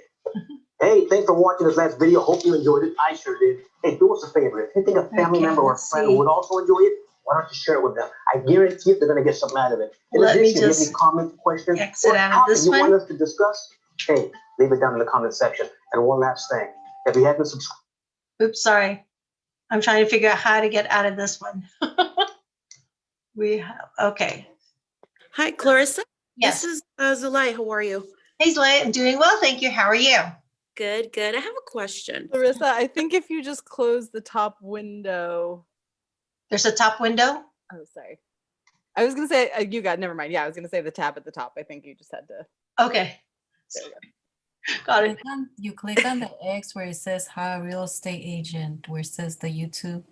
Mm-hmm. You click the X. There we go. Thank you. So who was the one that asking the question? Was that you, Anna? No, it's me, Sulay. Oh, Zulay, yes. What was your question? Yeah, so as far as let's just say it's a broker and he or that person works with the brokerage, is the commission split just like an agent or is it different? How does that work? So let me see if I understand the question. If the agent is a broker themselves. Right. If the realtor is a broker themselves, but they are not the broker for the company. They're hanging their license with the brokerage. So that would make them what is called an associate broker. Okay. So the associate broker is the same thing, just like agents. You would negotiate a percentage, your split. You would negotiate your split. At Keller Williams, we start our agents at 70-30. So it's a 70-30 split. Some other brokerages that I've been in, it was a 50-50, 60-40, 70. Actually, Keller Williams was the only one that I've seen at 70-30, but for new agents, I've seen it as low as 50-50, 60-40. 60 to the agent, 40 to the brokerage. Okay, but here's the thing. There's going to be a split because the thing is this. Remember what we talked about in the beginning. When you pass your test, and you will, okay, you have to hang your license with the brokerage. Okay, so the commissions, and we'll go over this later on, but the commissions, they belong to the brokerage. We're representing the brokerage. The contracts belong to the brokerage. Now we're forging the relationships with the agents, but because we're hanging our license with the brokerage, it really technically is the brokerage. And there's a reason for that, okay? It's not some greedy thing, but what happens is if anything should happen to the agent, the broker would have to be able to quickly be able to have another agent step in so that the fiduciary responsibility to the client will be able to be continued on, okay? So to answer your question, a broker hanging their license with a brokerage will also go through a split. What that split will be, it'll be whatever they were able to negotiate. Got it. All right, perfect. So let's talk about commission. So what is commission? Well, this is the pay that we as agents, we earn after the close of escrow. After the close of escrow, okay? So if you are working with the same, let's say, buyer for the last 3 months, okay, you're not getting paid. You're showing them property, but you're not getting paid until the job is done, okay? Until you get into contract, until you close escrow. Well, let's say get there. What does that mean? Just take typical purchase price of $1 million.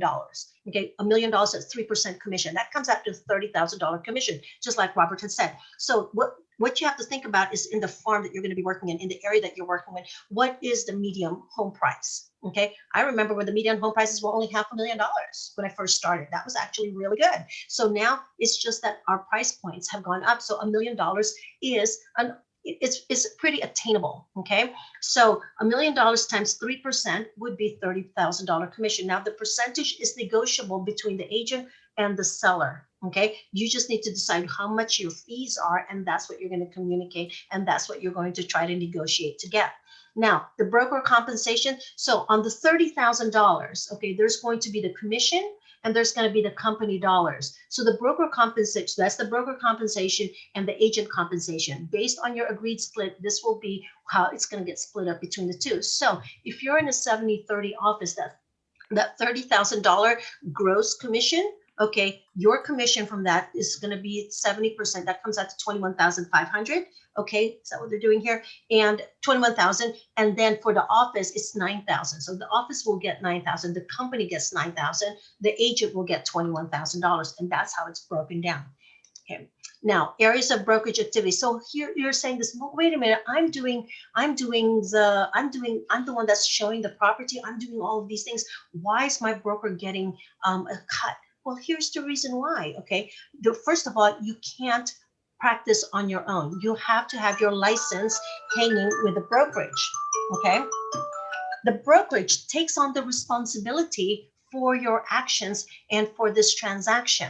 Okay, here are some of the areas of the brokerage activities for residential listing and residential sales. Now, most agents with a California real estate license represents either a home buyer or a home seller, and you can concentrate on certain types of residential sales such as single family dwellings, condominiums, luxury homes, even mobile homes. I mean, mobile homes in Daly City is like $350,000. And in some areas of California, that's a single family residence. It's all relative in the area that you're staying in. Okay. Luxury homes will be 2 millions in 2 millions in LA and 8 millions in Beverly Hills. So it's relative to the location. Okay. Now, somebody had asked earlier to Blanca about commercial real estate and residential real estate. The question was, if you get the license, will you be selling in residential or will you be doing in commercial? Well, here's the thing. For those of you who are here looking to get your commercial license and you're sitting there trying to figure out, why am I learning about all these residential stuff? I'm going to be a commercial broker, commercial agent. Well, here's the thing. Residential agents and commercial agents, they get the same license. Okay, it's the same license.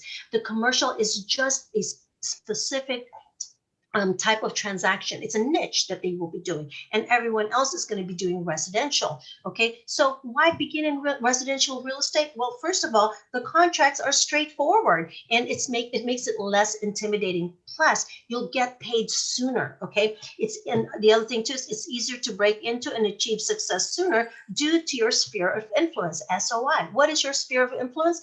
People that you know. People need homes, whether it's to rent a property or to purchase a property. They need a home. It's one of our basic needs. So residential is an easy way to start into it, okay, into the real estate world. Now, am I saying you can't start in commercial? You can. It's just going to be a little bit hard if you have not been involved in commercial real estate. It's going to be hard to break into it.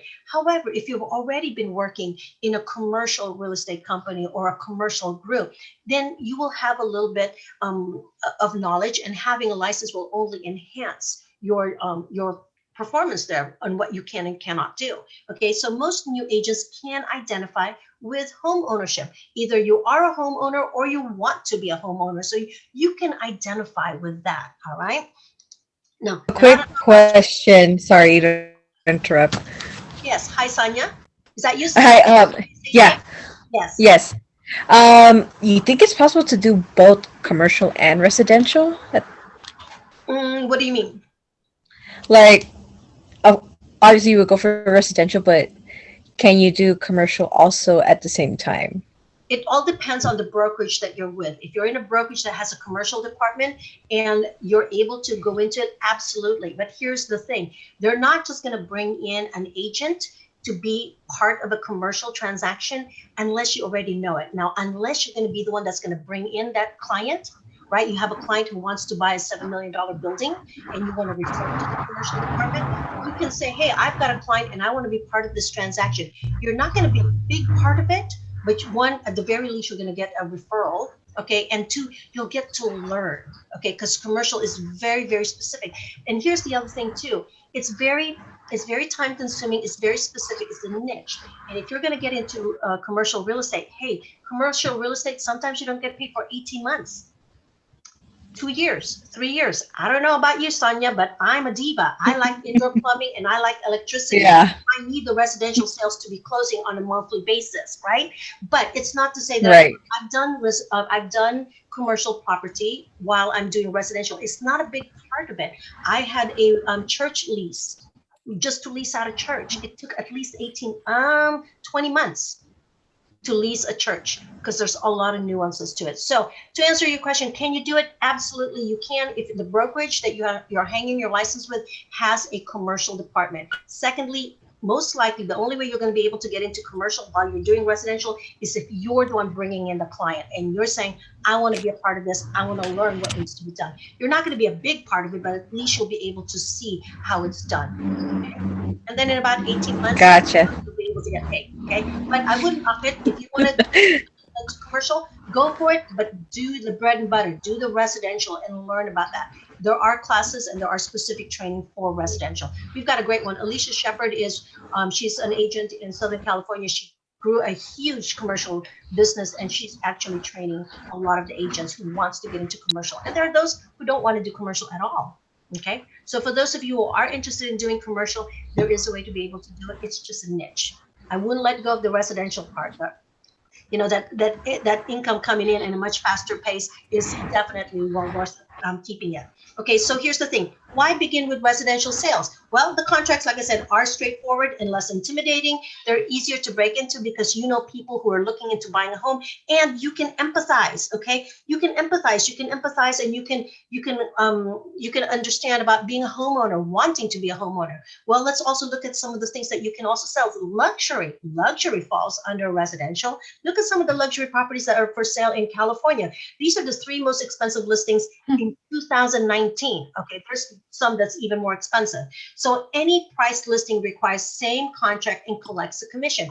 That $500,000 one bedroom or studio condo, okay, that you're doing, you're using the same contract for that studio condo than you would in a $5 million transaction. It's the same car format. It's the same car contract. Okay, so there are different nuances, but it's the same thing. Okay, so here's the thing, whether it's 5 million or $500,000 listings, commissions are there to be earned.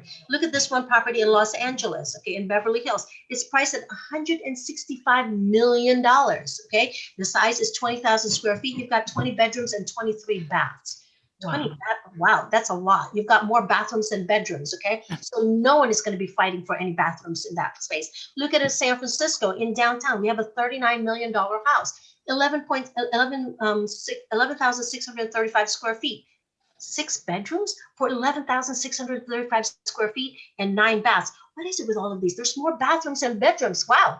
Okay, I guess in luxury, they want more bathrooms. Who knows? San Diego. I love San Diego. I love La Jolla. Okay, my son went to school at UC San Diego. Every time I visit, I keep thinking, that's it. I'm staying. I'm not going anywhere. I love San Diego. But look at this one.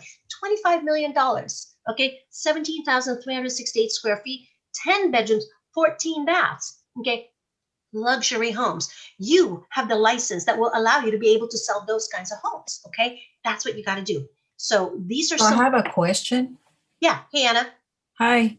So I know you have been mentioning about California, about buying and selling in California. So once you get your license, what happens if you want to purchase property in another state? Let's say, for example, New York or Hawaii.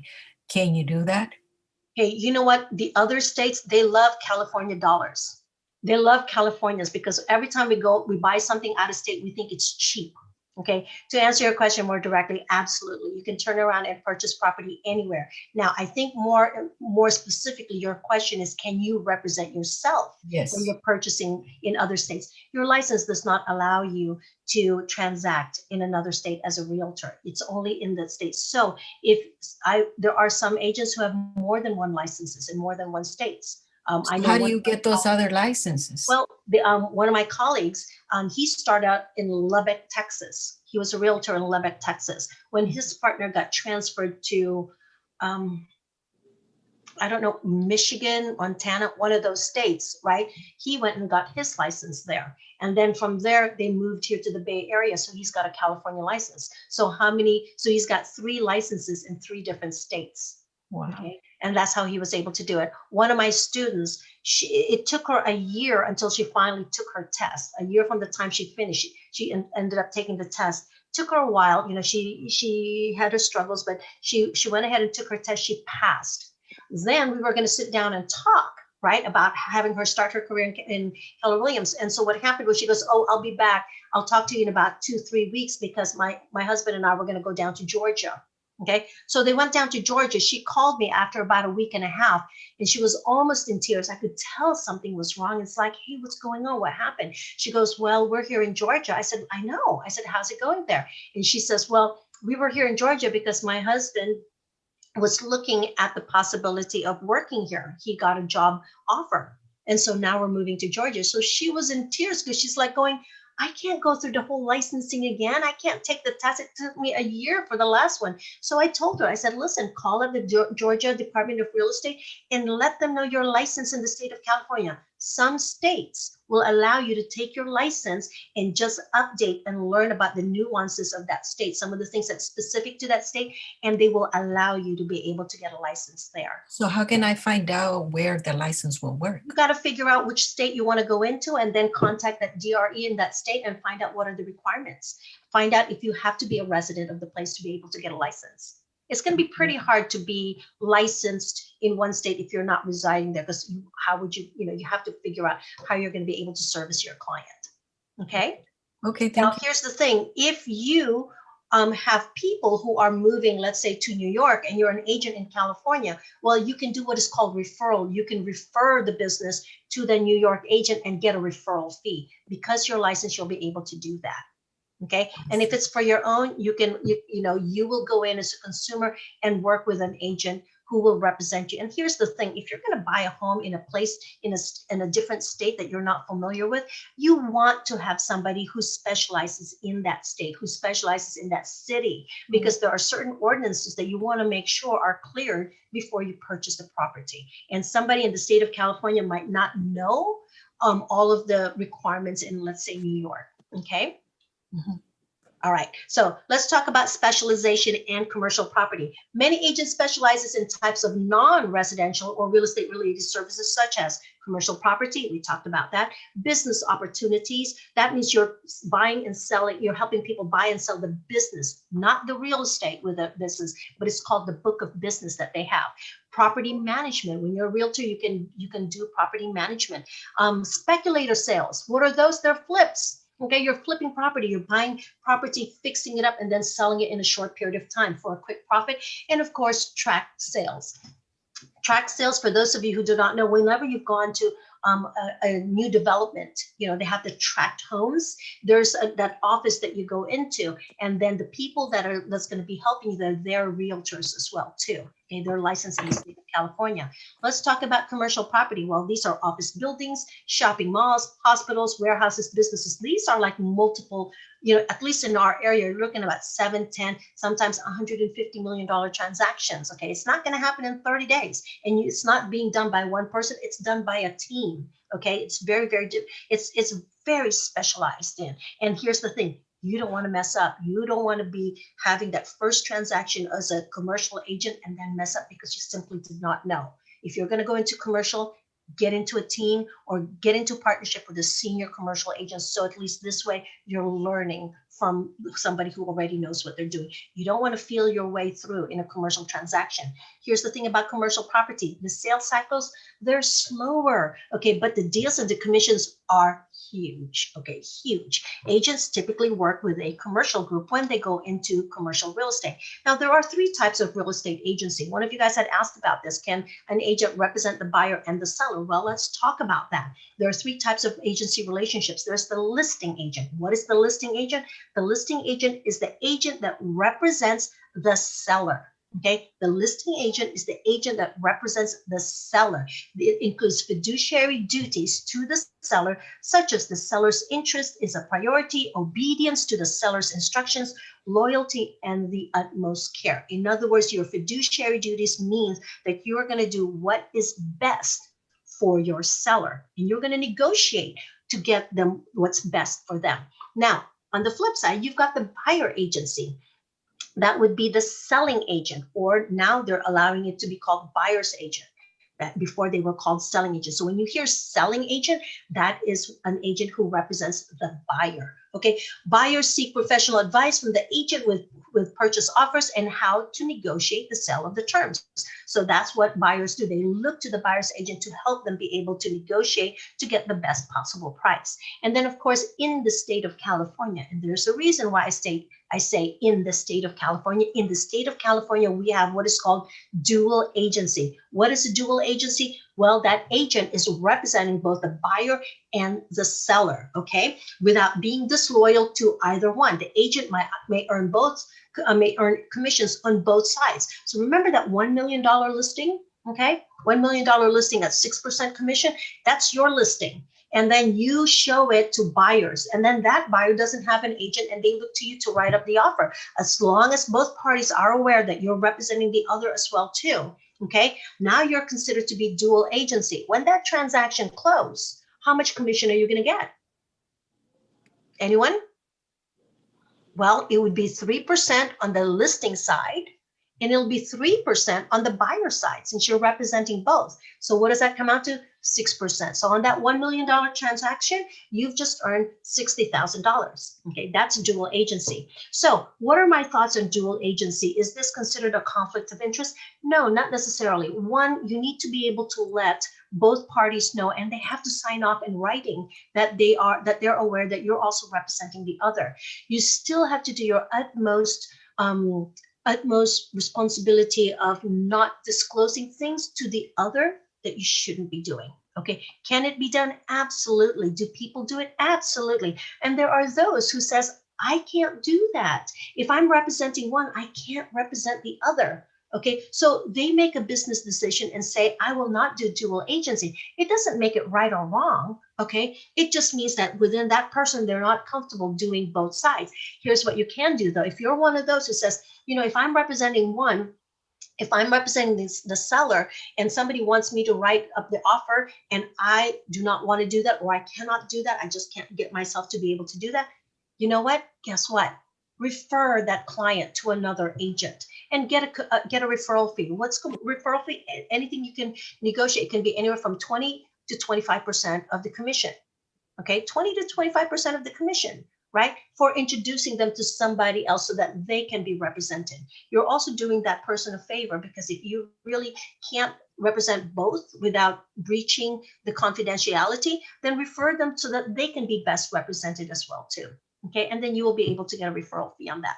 Okay, all right. Clarissa, Yes. just to clarify, for dual agency, the entire 6% goes to agency, and we are going to get a split, right? Get the split. Exactly. Okay, got it. Thanks. Mm-hmm. So in other words, if it was a dual agency on that $1 million transaction at 6%, what would be the total commission payout? That would be 60,000, right? And if you're in a 70-30 split, what would be the split? 40, yeah. 42,000. That'll be 42,000. Yeah. Isn't it amazing? The minute I put $sign in front of it, everybody knows that math. Even I got that one, right? So it is. So that agent from that split will get $42,000. Okay.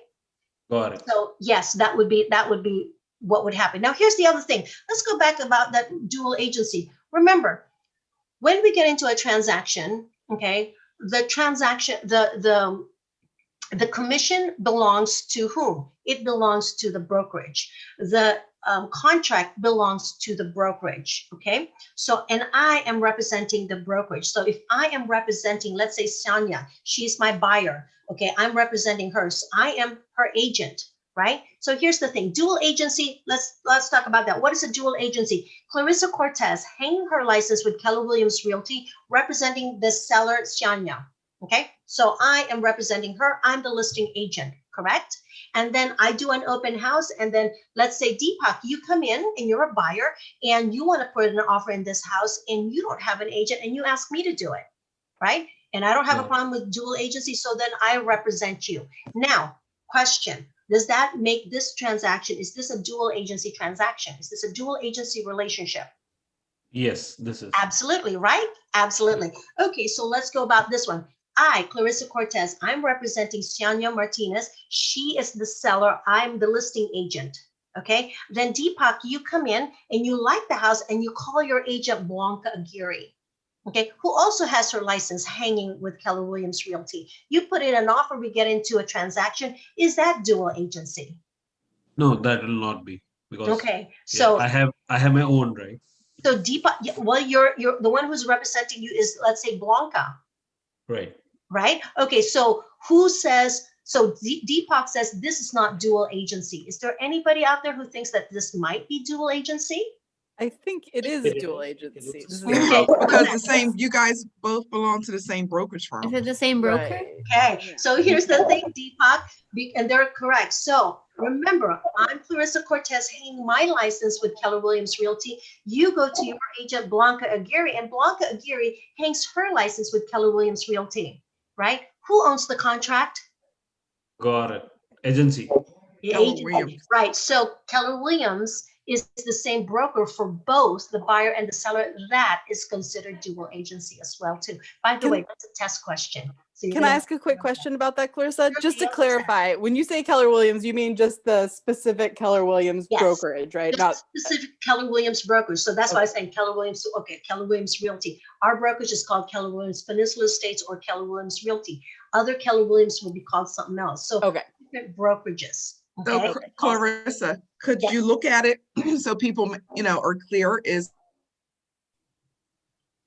wherever your license is being held, that's your brokerage. Can you hear me? Yep, I can hear you. Okay. I got nervous there.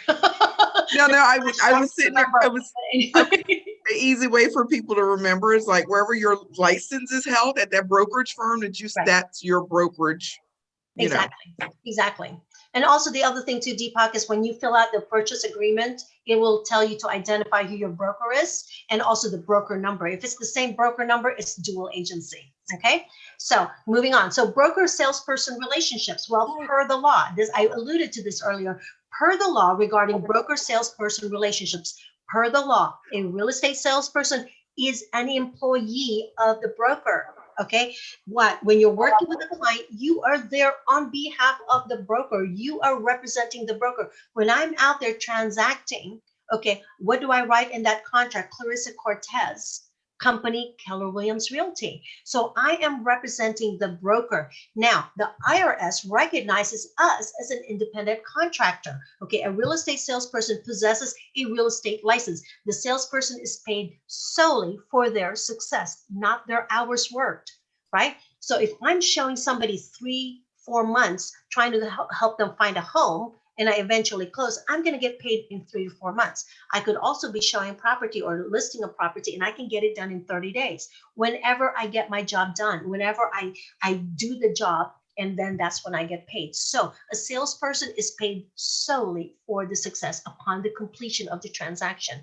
Now, when you do go into a brokerage, when you hang your license with a brokerage, you are going to be agreeing to what is called an independent contractors agreement, also known as ICA. This is a written broker salesperson contract, identifies the salesperson as an independent contractor. So look at that title on that form. We all fill this out. We all sign this. It's called independent contractor agreement. Independent contractor agreement. 1099. As Lisa said, we're 1099. We're not W-2. Okay, so that would be a good one to do. By the way, that is also a test question. Okay, what is the written broker salesperson contract called? Independent contractor agreement. Okay. All right. So No, factors. Clarissa, I have a quick question. Sure. Who am I speaking with? This is Porfirio. Hey, Porfirio, what can I do for you? So, in regards to what you're talking about right now, commission, and that also that we have to hang our license to a brokerage. What can I expect from a brokerage to do for me? Anything? Because you also talk about for mentorship. It sounds like we have to pay for that. Yeah, there would be a fee for that one, for mentorship and for productivity coaching. And you don't pay them, they don't get paid either until the transaction is closed. Okay, so here's the thing. When you transact in real estate, there are a lot of things that you need to be aware of. The legal part of it, the administrative support as well that you're going to be getting out of it, the marketing support, the website, it all encompasses a lot of things. These are what the brokerages will do for you, different brokerages. But the most important thing is that they're going to be there and train you on the compliance so that you will do a clean business, that you will do a business that you don't have to worry about. Because here's the thing, not only are our homes very expensive here in the state of California, but California is also a very litigious state. It's a very litigious environment here. I know before I was a financial advisor, I was a litigation specialist. That's what I did. Got out of it because nobody was happy. Whether you win or you lose, nobody was happy. Okay. So the thing is, the broker is there because they share the liability with you. If anything, they're the ones that's going to get hit the most. Okay. So they have to do that. They have to do the compliance. They do the training for you. So it's definitely well worth the money to be able to be paying for that. And if you don't like it, learn as much as you can. And in 2 years, go get your broker's license. And then you can hang your own business. You're going to have your own business. People have done that. Okay. I've seen a lot of very successful people who broke out of Keller Williams. They learned what they could as far as being an entrepreneur and creating their own office, their own team. And then they went out and broke out on their own, not just in Keller Williams, but in other brokerages as well too. So if this is, there are some people who just have a preference not to be working for anybody else. I mean, for the most part, a lot of us are. That's why we're doing this, okay? But there are those who will take the next step and get their broker's license so they can have their own businesses. They can do that. But as a broker, you can also still hang your license with a brokerage because maybe you don't want to deal with the liability, okay? So you take the good, the bad, and the ugly in both sides, right? So that would be that part of it. Now let's talk about the factors in choosing. A question. Hi, yes, who am I speaking with? George. Hey, George. So after the 2 years, you're not obliged anymore to have your license and get there with the broker. No, you still have to hang your license, but if you're a broker, you can break out and be a broker. Brokers can have their own businesses. Salesperson have to hang their license with a brokerage. So if you want to go out and in 2 years get your license as a broker, then you can do that. Then you can break out on your own. Okay. Okay, and I was going to ask if that after the 2 years, if I decide to take the exam and decide to go for to be a broker, if I could be in more than one company at the same time, or that would be No, you're your own company. You are on your own. Okay. You're no longer affiliated with any other companies. You are it. You know how there's Keller Williams? You will be George Realty. All right. Okay. So anyway, all right. One more question, and we're going to move on. What was that? Who was that? I heard somebody wanting to ask something. This is Zuli. So I have a quick question. So are you able to be with the license? Can you be own agent if you wanted to sell or buy a property? I'm so sorry, Zuli. Okay, I heard. Can you please repeat that? I'm sorry, I was having a hard time hearing, and I don't know if it's my computer or not. What was the question again? So, with the license, are you able to be your own? Oh, gotcha. Can you buy or sell your own property? Is that the question? Okay, so can you represent yourself in buying and selling your own property? Absolutely. You can absolutely do that. However, do you want to? Okay, so in the beginning, if you're just starting out, and I've had people take the class because they said, I'll pay the $300, I'll pay for the $500, get my license so I can get $30,000 commission to myself. Here's the thing. First of all, you're new. You have no idea what you're doing. What I'm teaching you guys is I'm teaching you how to pass your license, for you to get your license. What you're going to learn as far as doing the business, you learn it on the field, okay? We're going to be learning terms and stuff. Quite frankly, I don't know if you guys got to that point. Meets and bounds. I've never had to use meets and bounds in the 20 years that I've been doing real estate, but it's one of the things I had to learn to pass the test. Okay, so the things that I learned as far as doing my transaction is out in the field. Now, let's just say you want to be able to do that. Let's say you are going to be a long-term realtor, but you just want to buy a house and you have the license. Why not? Absolutely. You have to check with your brokerage. Some brokerage will not allow the first transaction of a new agent to be their own. There's too many liabilities in it. Not to mention there's an emotional attachment there. Most likely you will have to be partnered with a seasoned agent, or the broker would have to write it up for you. And again, you would have to split that with the broker. Okay. So I'm not, and I didn't mean to be flippant if I came off that way. It's not so much that, but quite frankly, in real estate, it's very litigious. And the fact that you have a license, it doesn't matter if you've never transacted before, but you have a license. Okay. They will look at you as having an unfair advantage over the other party who will not be licensed. Does that make sense? So if you are looking into buying your own home, absolutely you should. Okay, you'll be able to find good deals out there for yourself, and yeah, you'll be able to get a commission, and you'll be able to use that to offset against the cost of purchasing the house. I would not recommend doing it on your own. Okay, I think it's very important and very prudent for you to partner up with somebody to be able to do that. But yes, you can do that, and it also depends on the brokerage that you're going to be with. Okay. Okay. So let's talk about factors in choosing a broker. I'm sorry. Oh, I don't know if you can hear me, but for a multiple like family. Can you represent family? For multiple family, no, for multiple family properties, are you able, how many units does it need to have in order to become commercial? If that makes sense. Okay, 1 to 4 residential 1 to 4 residential units is considered 1 to 4 units is considered residential. Anything over 4 is considered commercial. Okay. Okay, perfect. All Thank right, you. perfect. And then, by the way, Zuli, if you have any more questions on our break or even after, I'll be more than happy to answer those questions for you. Okay. But let's go ahead and look into what the factors are in choosing a broker. That's going to happen sooner than being able to go out and buy a house. But then again, I have a couple of mentees right now, a couple of agents who are looking to buy a house as well too, and I'm helping them with that. So factors in choosing a broker, this is going to be important to you. You need to find a brokerage that seems comfortable for you. Okay. It needs to be comfortable for you. Why? Because you're going to be looking to them to help you, to assist you, as a resource for you to be able to take your little business and get it started.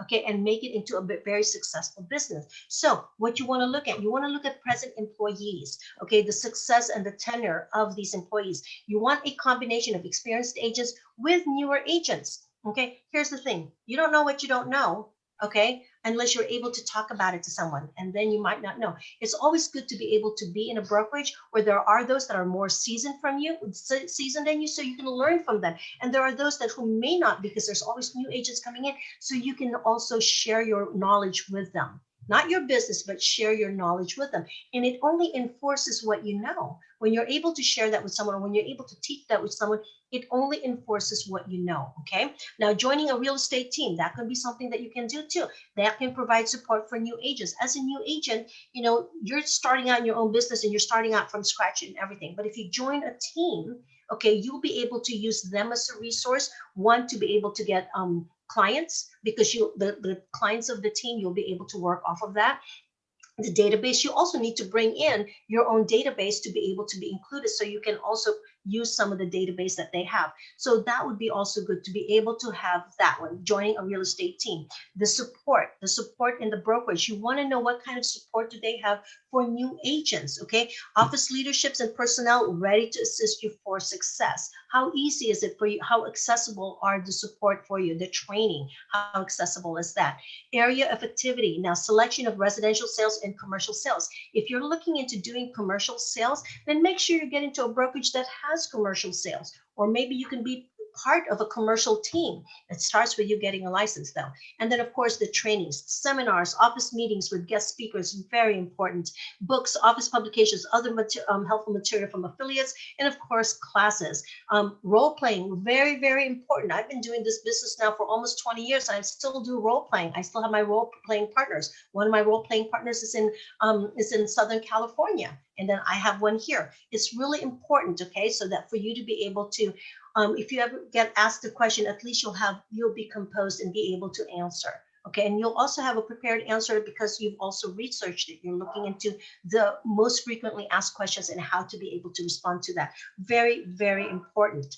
Okay, now goal setting. This is really important. This is where a productivity coach is really good. Having goal settings, you need to write it down. You need to have a plan on how to goal set. First of all, the goals must be what you want, okay? Because if it's somebody else is putting their wants on you, guess what?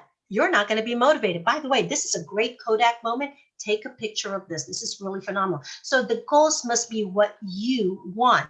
The goals must be measurable. It needs to be able that's attainable. It's something that's measurable.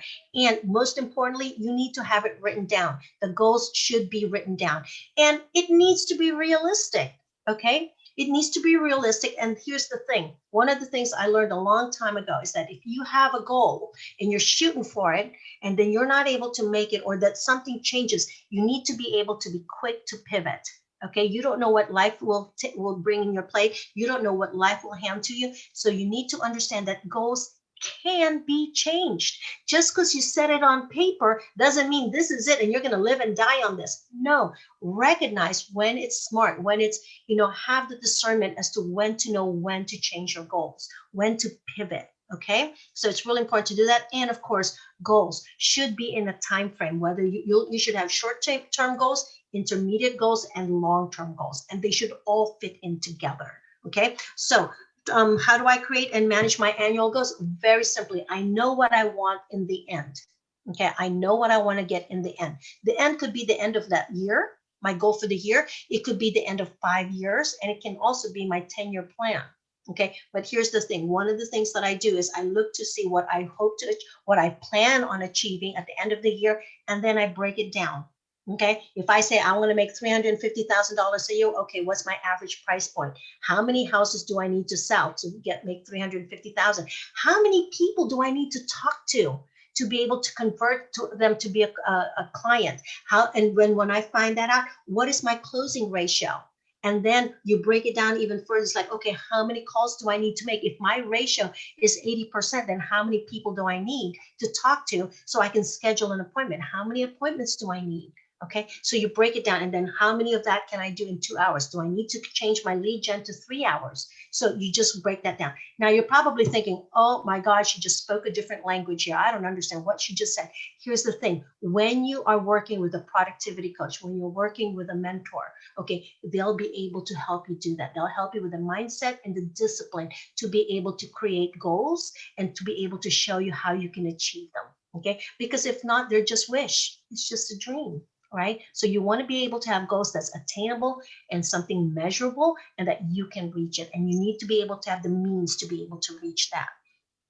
So that's how I do it. I create my goals based on what I want in the end, and then I break it down per month. Then I break it down per week, per day, per hour, what I need to do. Okay. Now, here's the thing.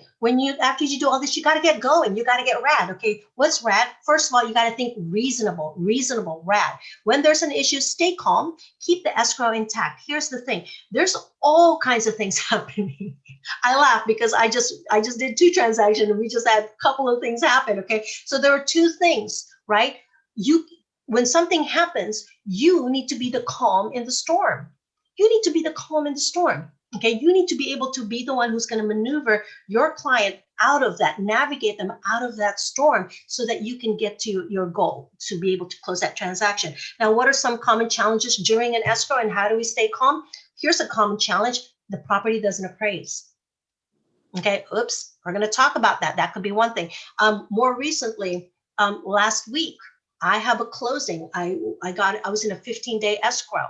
Okay, we're supposed to close on December 4th, but I don't know if some of you remember. For those of you who are here in Northern California, for the Southern California, you might not know, but there was a 6-alarm fire in Berkeley. They lived just half a block away from that, and they were greatly affected. My clients who just put money to buy a house and they're going to close in 15 days was sitting in the dark because there was no electricity for 2 days. All of a sudden, I needed to take a 15-day escrow and shove it into 6-day escrow. Do you know how stressful that can be? Okay, making a whole group of people trying to make it so that we can close on the 6 days so that my client has a place to stay. Okay, those can be, I mean, one can go crazy and like, what do I do? You have to be the calm. You have to be able to think it through. The other thing is you need to stay active. What does that mean? There are 3 ways to create business. 1, you can wait for it. You can wait for it and have it come to you. 2, you can go out and buy it. You can pay a fee to get leads, for instance, okay, or advertising, or you can go out and get it. Okay, part of the training that you're going to get is that you're going to be able to learn how to go out and do lead gen, how to go out and get clients, how to go out and create relationships. Those are some of the trainings that you're going to get. And then, of course, learn how to delegate. This was hard for me. It's easier for me to just get the job done because I'll get it done faster. But here's the thing that I had to learn to do. I needed to learn to delegate. Okay, there's no need for you to do it all. Utilize your team to assist with the client questions. I didn't need to sit there and try to figure out which font to use on a flyer. Okay, seriously, it takes that long to be able to create one. I mean, it would take me like half a day to create a flyer. You know what? I didn't need to be doing that. Okay, nobody cares what kind of font I use, right? Give it to the marketing director. We have a marketing department who can create flyers for me. And so I had to learn to do that, but I was such a perfectionist. I wanted it to be perfect. Listen, I don't know any transaction that's sold because of a flyer. Okay, I had to learn that. So learn to delegate. So who can you delegate to your in-house support, to title companies, to escrow companies, to the natural hazard disclosure? Those are some of the places, some of the areas that you can delegate some of the tasks, okay?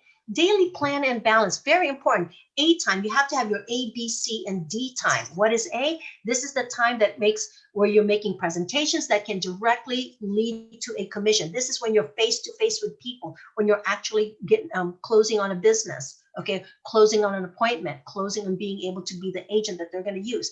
The B time is prospecting and preparation for the A time presentation. If you're not out meeting with clients and showing property and all that, then create something, create your prospecting list, your preparation for when you do have a listing appointment, then you'll be ready for that. You don't want to be trying to get your listing presentation 20 minutes, 30 minutes before your presentation. Okay, you don't want to do that. C time, learning the inventory and doing the tasks necessary to support your A and B activities. And of course, D time. D time is just as important. This is spent for personal or non-work related activities. Okay, so if A time can be doubled by reducing other activities, income should double. But I tell you, don't lose sight of your D time. The time that you spend for personal time with your family and non-work related activities are very important as well.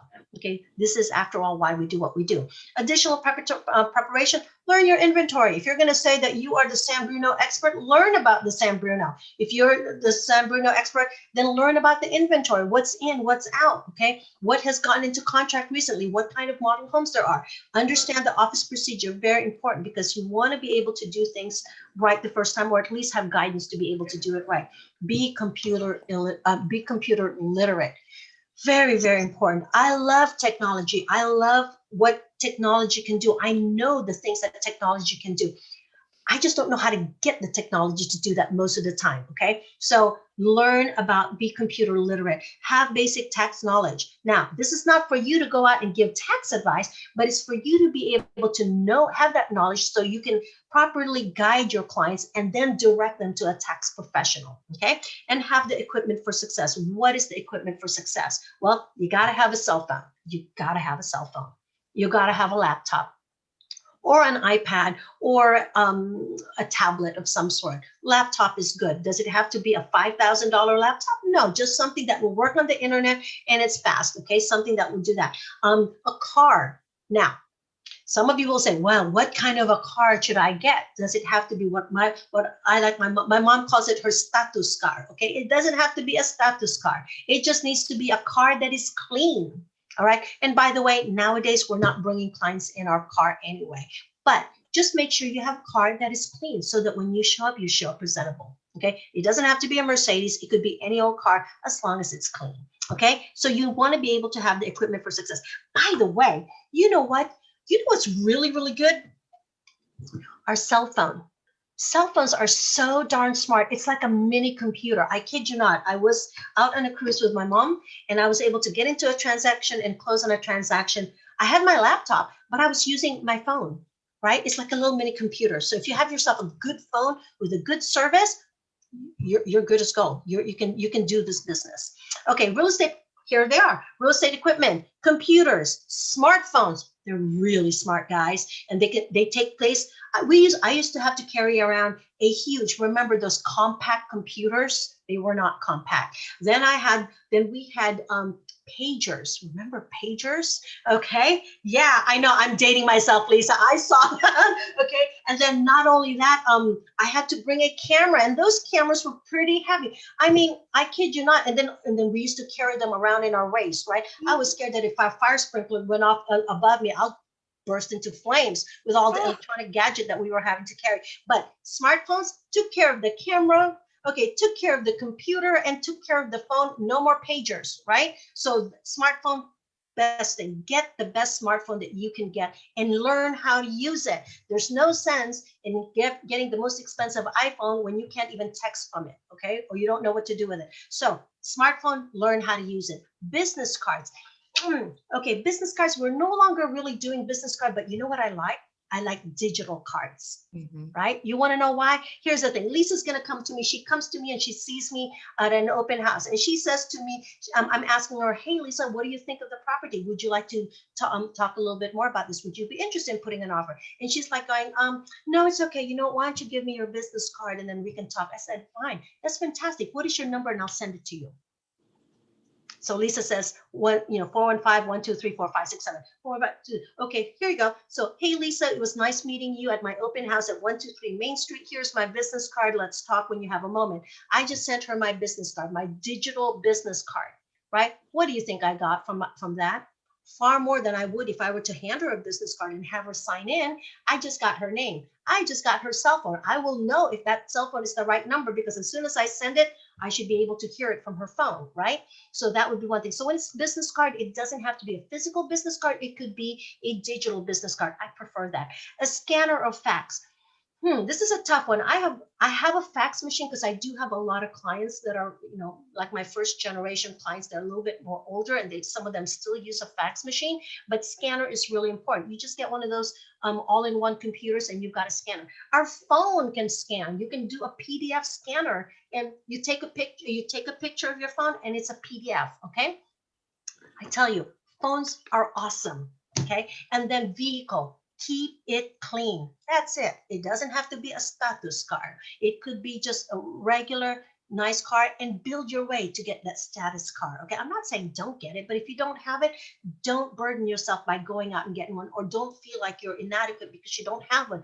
Make sure your car is clean. That's it. Okay. That's it. And we don't have to worry because right now in this environment, we're not bringing any clients in our car anyway. Okay. But just keep the exterior clean and the interior. And of course, a website. When you join a brokerage, you are going to get a website, most likely. And this way you can promote yourself and your listings and put your name out there. The multiple listing service, this is really important for you to be a part of. Why? Because this is where everybody puts the inventory. Okay. This helps you. And plus, it also allows you to be able to send out alerts, auto emails to your clients, and it looks like you're doing the work. Okay, you do the work initially and then it's automatic after that. And it's just a matter for you to follow up with your client. It's really good to have the multiple listing service. What is a MLS? What is a multiple listing service? This is a comprehensive listing service where agents and brokers can, one, submit and advertise their listings in a central location, in a central system, and two, locate suitable properties for their clients. Okay. And you can do that for the entire state of California if you want. And of course, how has the real estate career changed my life financially, personally, socially, etc.? I've told you guys about that already. The reason I went into real estate is so that I can be there for my son, who I was told while he was in vitro that he was going to have special needs. We didn't know what that meant. And I knew I couldn't continue the type of job I was doing and be there for my child. So that started out. That's how I got into real estate, and I've had 2 kids since. and it's been an adventure. Okay, so here's the thing: new agents, they're required to attend an MLS orientation to be system trained. So the multiple listing service is something that you need, but before you can even access it, you have to go to a mandatory orientation and training so you can learn it. And you want to, because there are little shortcuts that you can learn along the way. Okay, what does the MLS provide? It provides unlimited inventory. It also allows you to be able to see the trend in location, right? Some places, like in Southern California, I mean, it runs a whole gamut. In Southern California, some places of Riverside are not as high as, you can still get like a $600,000 house, 4 bedrooms, 5 baths, 4 bedrooms, 3 baths, 2,500 square feet, 30,000 square feet for like $600,000. Okay, in Riverside County. And then there are the other part where it's really, really expensive. You will have access to all of these when you have access to your MLS. Okay, now, before I continue, are there any questions? I gave you guys a ton of information. Does anybody have any questions for me? We good? Okay, so let's continue on then. Okay, so this is the part where we have the brain game. This is one that's sort of like, if you kind of think of Jeopardy, this is how this works, okay? So I ask you this, flexibility, high earning potential, and freedom. What could that be? You can just chime in. Flexibility, high earning potential, and freedom. The benefits whenever of you being want. a real estate. That would be the benefits of a real estate career. Absolutely. Okay, next, the compensation that an agent earns at the end of a transaction. Commission. Commission. Okay, sometimes the question can be asked, when is commission earned? Right, and they'll give you multiple choice. It's at the end of the transaction. Okay, next, the area of specialization that most new licensees can concentrate on. What would that be? Residential. Residential sales. Okay. Next, representing both buyer and seller without being disloyal to the other. Dual agent. Dual agency. Dual agent. Is that in all the states? No. South California. No, In the just state of California, we can do it. Okay, next, number 5. This is a written contract between the brokerage and the agent. What's it called? Independent contractors agreement. With, Absolutely. Independent contractors agreement, ICA. Yes. Perfect. Thanks, Leah. And then lastly, a listing service where agents and brokers advertise. MLS. MLS, right. Now, how do you spell that? MLS. MLS, multiple listing service. Okay, awesome. I'm going to go ahead and stop the share on this one. I'm going to go ahead and set us up for the next one. Does anybody have any questions for me while I'm setting up for the next class? And by the way, if you guys want to go ahead and take a break, it's 8:23 right now. For those of you who want to take wants to stretch, get something to eat, something to drink, come on back here by 8:30, okay? And for those Clarissa, of you who have any questions, I'm here. Yes. Clarissa, That's George, I just right? know if you, I don't know if you told to the students and if you're going to continue doing what you were doing in the previous months, to go to the chat and put the name and the city, so you can have the list of the students that came to the class. I'm so sorry, George. You were saying about? Oh, you mean in the chat?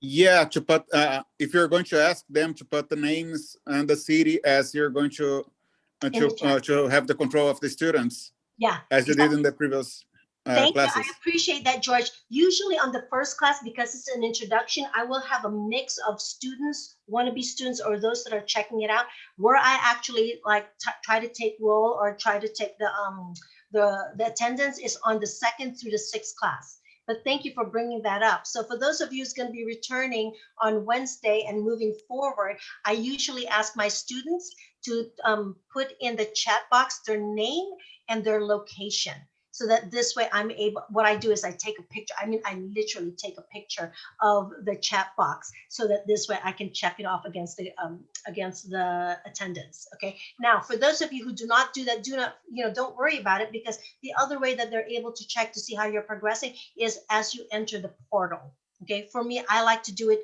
right away, because if I see someone's not coming or they're missing quite a bit, I like to reach out to them, make sure everything's okay.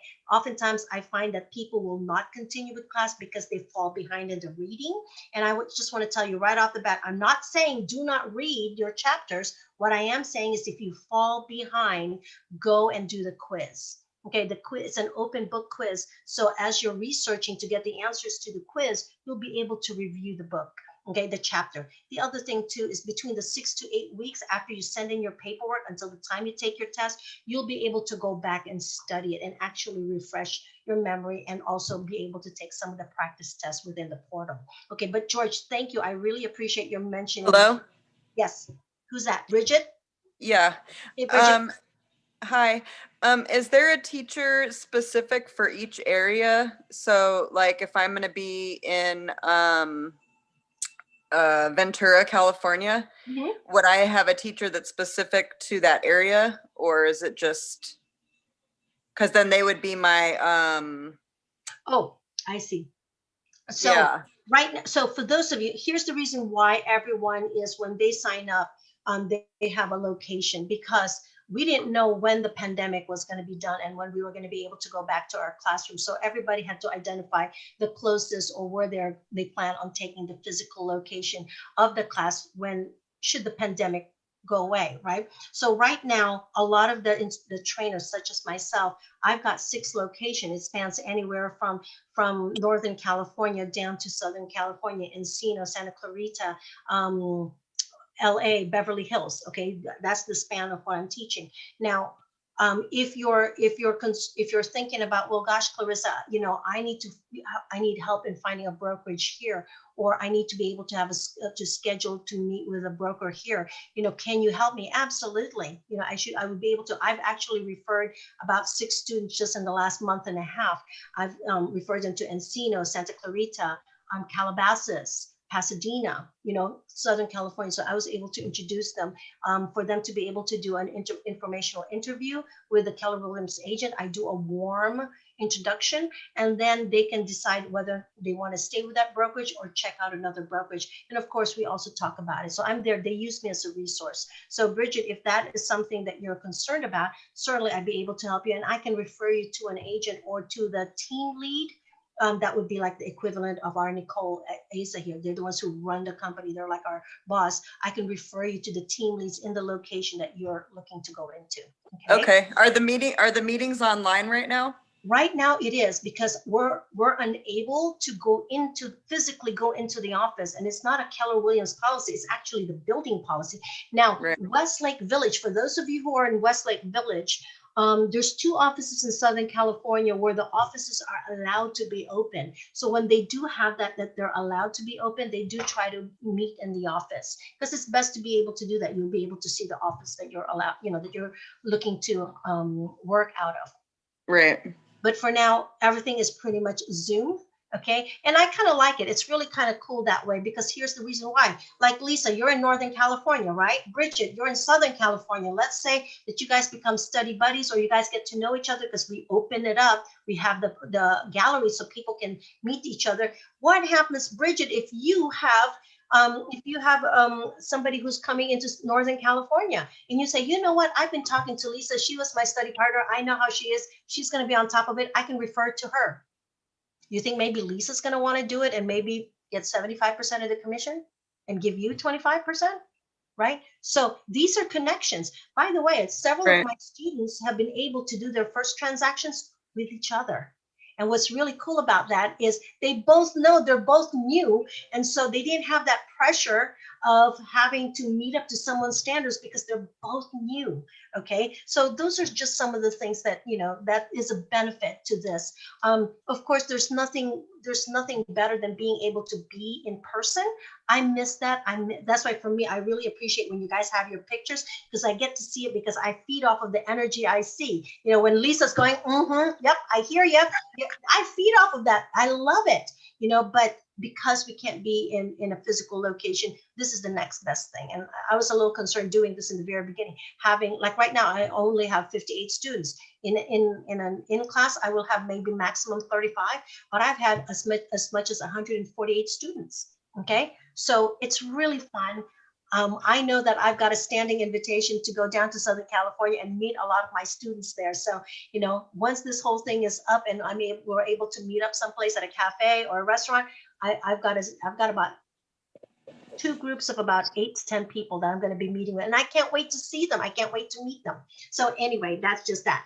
Okay, does anyone else have any questions? Thank you, Bridget. That's a great question. And if you do have an office that you would like to be able to meet up with or talk to someone and do informational interview, we can take that offline. Let me know, and I'll be able to connect you with that office. Okay. All Hey, right. Clarissa, Yes. I have a question. Yes. So regarding the MLS, I know there's a fee, and is that fee, if you have a partner agent, can we split that to use the MLS so we don't have to pay the full amount, or? No, actually, you're not allowed to share your MLS. Every agent has their own MLS. Okay. I mean, Darn even it. my assistant, I actually have to pay a fee for them to be able to access the MLS as well, too, my MLS. So the thing is that that's one of the things is that, okay, my license is hanging in the San Mateo Association of Realtors. It doesn't mean I don't have access to the San Francisco MLS. I can see all of the listings in this entire state of California. I'm just not a member there. I can still transact anywhere in the state of California. I'm just not a member of that MLS, but I do have access to, to San Francisco. There's, think about 8 MLSs that I have access to. And then we have the generic California one. I see. Yeah, Thank you.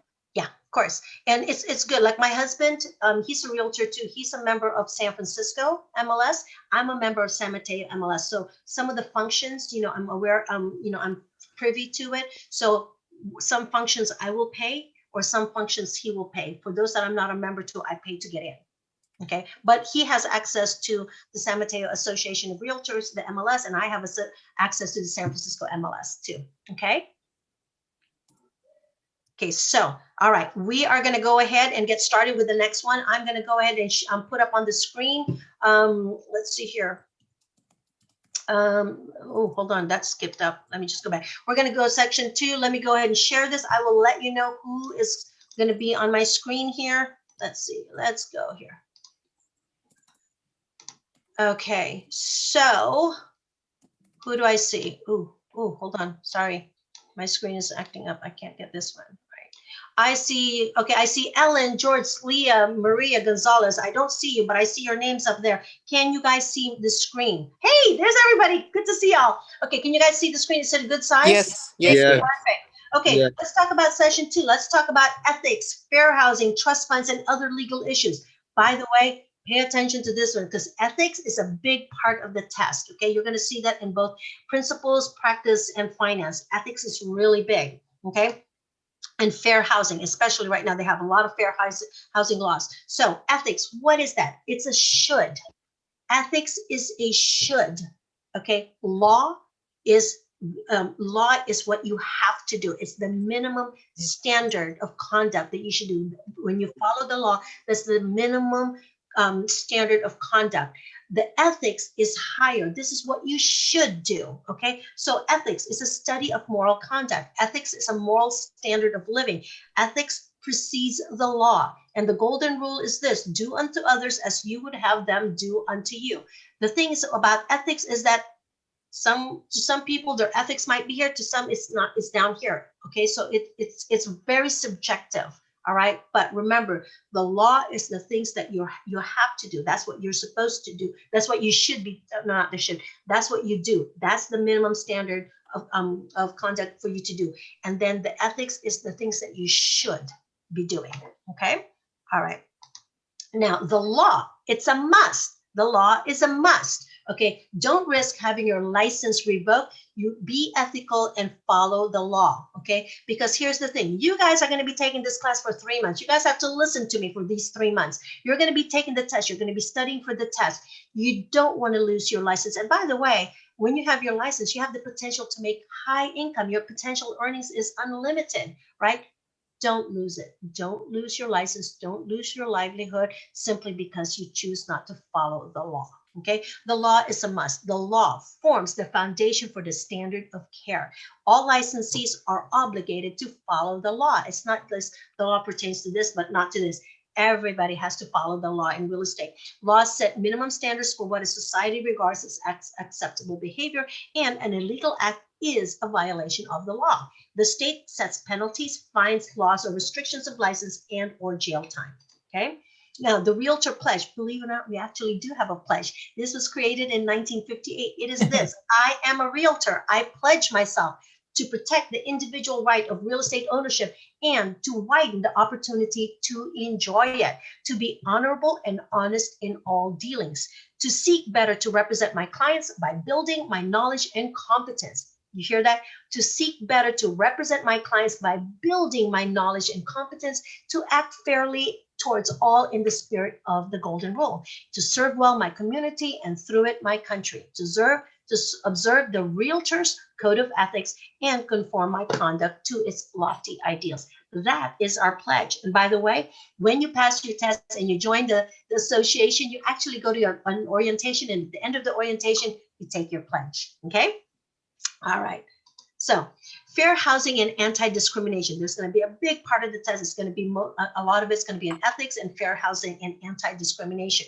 Okay. Anytime you see a date, take a picture of it, because that's going to be on the test most likely. So the Civil Rights Act of 1866, the Civil Rights Act of 1866, this act was intended to provide equal treatment for former slaves. The Civil Rights Act of 1866 is an act intended to provide equal treatment for former slaves. This is a quote, all citizens of the United States shall have the same rights in every state or territory as is enjoyed by white citizens thereof, to inherit, purchase, lease, sell, hold, and convey real and personal property. We're going to talk more about real and personal property later on. Okay, so here's the thing. Then, in the Civil Rights Act of 1968, this act prohibited discrimination in housing based on national origin, race, religion, and color. In 1968, they added national origin, race, religion, and color. No discrimination against that. And in 1974, they added in sexual orientation. Now, this prohibits the discrimination by brokers against clients and customers. In other words, do not discriminate, period. That's it. Just do not discriminate. Okay. Now, how do I, as an agent, handle situations that require judgment decision based on fair housing and discrimination? What if my client asks me not to sell their home to a certain minority population? It's not so much that blatant, although it can be. Oftentimes what I will get is, we're having multiple offers right now. I will get when my client asks me, so tell me a little bit about the buyers. It could be as subtle as that. Tell me a little bit about them. Do they have kids? Do they, are they young? Are they old? Tell me about them. We cannot answer that, right? Thankfully, because of COVID-19, I don't even see who the buyers are because I'm not there when they look at the property, whereas before in the open house, I get to meet them. Okay, we can't talk about that because now you've got fair housing and anti-discrimination laws, so we can't do that. What we can tell our client is, how much they're pre-approved for? Okay, what is their offer? Do they show proof of funds? Do they have the pre-approval letter? Have I talked to the lender? Those are the things that I can talk to them about. I can talk to them about the qualifiers of the buyers. I can't tell them about the buyers. It's really, really hard. So what I do is I will talk about what the buyer can do or cannot do in regards to into purchasing the property. And that would be it. And then conversely, when I was doing open houses, I will have potential buyers ask me, so tell me about the buyers. They want to know that. We can't talk about that. Okay. We have to be able to talk about if they say, why are they selling? Do they outgrow it? You just tell them, it's time for the sellers. The sellers have decided that it's time for them to move. Okay. You have to be very neutral. You can't do that. You can't be specific. Okay, discriminatory real estate practices. There's something called steering. What is steering? Well, this is directing people of different races, religions, etc., away from or towards particular areas. So if you're thinking about steering, just think of a steering wheel. You're either drawing them away from or towards a certain area, specific area. What about blockbusting? Blockbusting simply means you're inducing panic, selling by representing that prices will drop or crime will increase because of the possible entrance of minority groups to the area. Okay, oh, this group is coming here, therefore this is what's going to happen. You're creating panic. Okay, that's blockbusting. Okay, let's see what else. Now, the commissioner's rules and regulations regarding these things. Well, Article 10 says real estate commissioner's rules and regulations lists unacceptable discriminatory practices by licensees. Hold on, I've got people coming in. Okay, I can let them in. Okay, and then Regulation 2780 indicates that discriminatory conduct by real estate licensees is a basis for disciplinary, I can't talk, disciplinary action by the commissioner. Okay, and then of course we have RESPA. RESPA, what is that? It prohibits kickbacks from service providers to agents. Okay, RESPA prohibits kickbacks from service providers to agents. You know, because why? Because the agents will feel obligated to steer clients to them because of the gifts. It used to be years ago that realtors, we used to get courted a lot by many vendors, lenders, escrow office. They'll take us out to lunch. They'll take us to ball games. They'll do all of these perks for agents in the hopes that you're going to send business their way.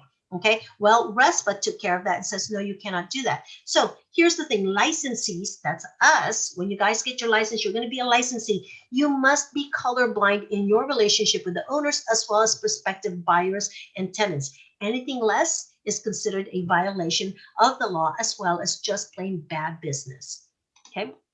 Now, the listing laws in a brokerage. According to the California real estate law, the only person authorized to represent the principal is the licensed broker. Did you hear that? The only person authorized to represent the principal is the licensed broker. Well, but Clarissa, I'm not a licensed broker. I'm going to be representing the client. Well, let's look at that. Although a listing agreement may be prepared, signed, and executed by the salesperson agent, that would be us, the listing always belongs to the broker and is under the broker's name. It'll have your name because you're representing the broker, but it's the brokers. Remember what I said? Who owns the contract? Who owns the transaction? The broker. Who owns the commission? The broker as well, too. If the salesperson agent leaves the brokerage and starts working for another firm, according to the listing ownership law, the original broker owns the listing and it remains with that brokerage. So if I was representing a seller and I have a listing agreement, and then let's say my husband gets transferred and all of a sudden I move out of the state, okay, then I can't take that client with me, okay? I can't complete that. The broker will have to be the one to complete it. They'll assign it to somebody. I can get a fee. I can get a partial commission. I would have to split the commission. But basically, the brokerage owns the contract. They also own the commission. Okay, commission laws and rules. The escrow company typically sends the brokers their earned commissions, and the broker then splits it with the agent. So the check goes to the brokerage. Based on your split, the brokerage can cut you out a check. Actually, they don't cut you out a check. We're not allowed to have checks. They send it in by automatic, what's that, ACH? Like automatic deposit, okay, into your account. So what are some of the commission laws and rules? Well, one of the real estate laws primary rules applies to commissions only being payable to the brokers, okay? So the commission check will only go to the brokerage, okay? The brokerage can tell the escrow officer to write the checks out to the agent and then to them, the portion that goes to the agent. But that is the broker's prerogative because it's theirs, because it belongs to them. They can give instructions to split it if they want to, but typically that commission check will go to the brokerage, okay? The agents can receive their commissions only from the brokers, not from the buyers or the sellers, right? So you can't tell the broker, okay, you can't tell the seller, okay, go ahead and pay $9,000 to the brokerage and write out a check to me for $21,000. Can't do that. The checks has to go through the broker, okay? It requires to do that. And at the close of the transaction, the seller pays a commission to the listing broker, okay? The seller pays a commission to the listing broker, and then the listing broker shares a part of that commission with the listing agent and the buyer's agent. Okay, now commission disbursement, you're going to be able to see that on the MLS. Okay, the commission offered by listing agent is displayed on the MLS. So whatever shows up on the MLS, that is the commission you're going to make. In this MLS listing here, the commission to the sales office is 3%. Do you see that? 3%. 3% of the list price of $959. So if they got into contract at $959, the commission will be 3%, and that is what is being paid to the buyer's agent, the buyer's brokerage, okay? It's listed on the MLS. Now, commission disbursement, well, the split is, now here's the thing, the split is going to be based on a Keller-Williams model, okay? So the commission is 6%. So the commission is, the total commission is paid for by the seller. Escrow will take the commission of 6% of, what is the sales price on this? Sales price is $500,000. $500,000, okay? 6% of that. That means 3% will go to the buyer's agent, and 3% will go to the seller's agent. So the total commission is going to be $30,000 for the total commission for the sales price of $5,000 at 6%. What does that mean? It means 15,000 goes to the selling agent and 15,000 goes to the listing agent. And then from there, it goes further down into their split. If it's on a 70-30 split, $15,000 means 70% or 10,500 will go to the agent. And then 30% or 4,500 will go to the company. That's called company dollars. Okay, so that is how the commission is dispersed. So same thing on the other side. Okay, 70% will go to the agent, 30% will go to the brokerage, also known as company dollars. Now, here's a reminder. Remember, not all textbook material is covered in class. We couldn't possibly go through everything in the chapter in the 2 hours that we have, much less for 2 chapters, maybe even 3. Be accountable and review your textbook material, okay? Be accountable and review your textbook material. Complete the online quizzes. Very important to complete the online quizzes. Online quizzes will reflect the textbook material, and online quizzes are open book, which is also good. That's a good thing, all right? So the first one, do unto others as you would have them do unto you. What would that be? It's known as the ethical. The golden rule, right? Golden rule, yeah. Perfect, the golden rule. Now, this is a must. What must you do? Law. Follow the law. The law. Follow the law. Absolutely, that would be the law. Okay. Number 3, this act was intended to provide equal treatment for former slaves. Which act was this? Civil Rights Act 1866. 1866. That's right. The Civil Rights Act of 1866. Very good. Okay. Now, this act prohibited discrimination. Another handout side effect. 1968. 1968. Yeah, that was the House in 1968. Very good. And then directing people of different races away from or towards particular Steering. Last question of the evening. What would this be? The only person authorized to represent the principal for California real estate law would be a Broker. Absolutely, the licensed broker. Awesome. You guys did it. You guys did 2 chapters this evening. Okay, that is fantastic. Hold on. That is absolutely fantastic. You guys did 6. Now, 2, and that's 2 chapters. So we've got 5 more classes. For those of you who are interested in learning more about continuing with the classes, please hang on. For my 2nd and 3rd month students, hold on a second, let me, so I can see all of you guys. So for my 2nd and 3rd month students, welcome back. I missed you guys. I hope you guys all had a fantastic holiday. It's nice to see faces. It's nice to see you, Leah. I see you, George. Let's see, who else am I going to see here? Hey, I see Anna, Sophia, Lisa, Rose. I got to know you. Wendy, Agnes, Denise. Let's see, who else do I see here? Hey, George, you're going to have to share that. Okay, Irina. Hey, Irina, I saw you. I see you there. Eon, Jonathan. Hey, Jonathan, say hi to Patty for me. Alex Cuevas. Let's see, who else do I have? We got 3 pages here, okay? So, hey, Ann, I was wondering if you were here. Good to see you. I see you, Zalay. So the thing is this, for those of you who are here for the 2nd and 3rd month students, you guys can go ahead and you guys can go, and then I will see you guys on Wednesday. But for those of you first-time students who has any more questions or who would like to know more about how to move forward, you're more than welcome. Please stay, and I'll just have a real quick presentation. Before I move on to the presentation, does anybody have any questions for me? Anyone? We good? Okay, we're good. All right. So everybody, for those of you who are leaving, thank you. Have a great evening. Hey, guess what, Leah? Where are you? There you are. We didn't break down, right? I know. All good.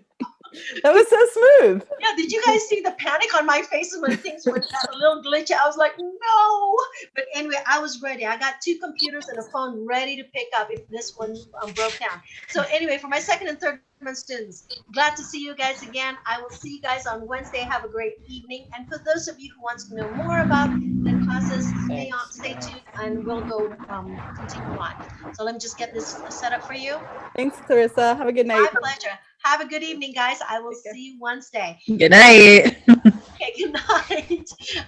Anyone? Okay, so I've already made a selection. Hopefully, who's this? Who's this? Who sent that out? George.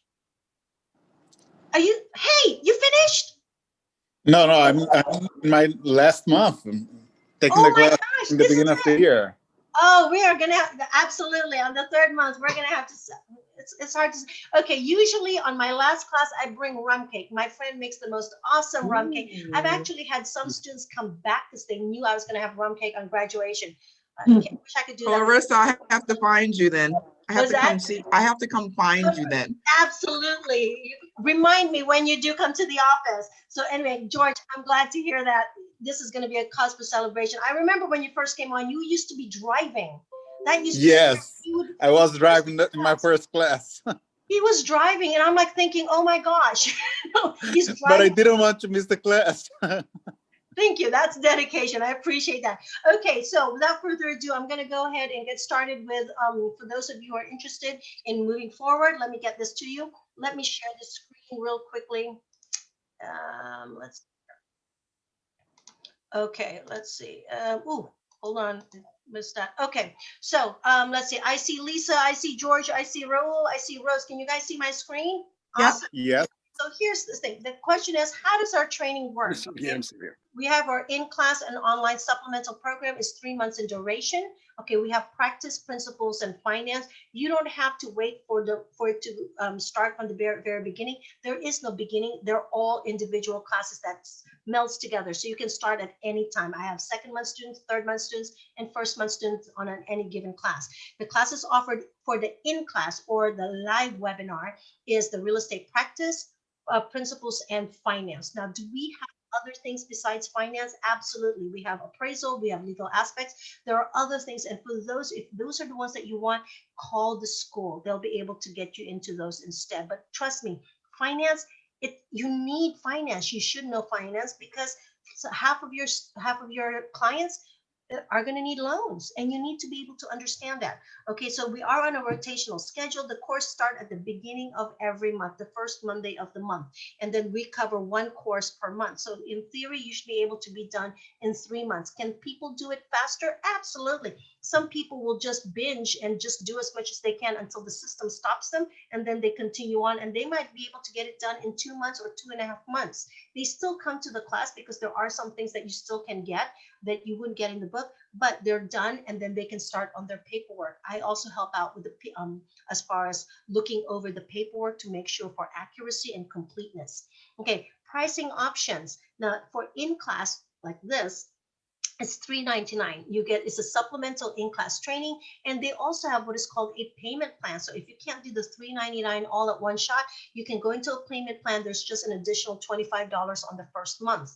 Okay, included in the program will be the online portal. The online portal is actually really key to you succeeding this because that is a powerful resource. You also get the state exam prep courses. Okay, these are as legally close to the actual questions as they can get.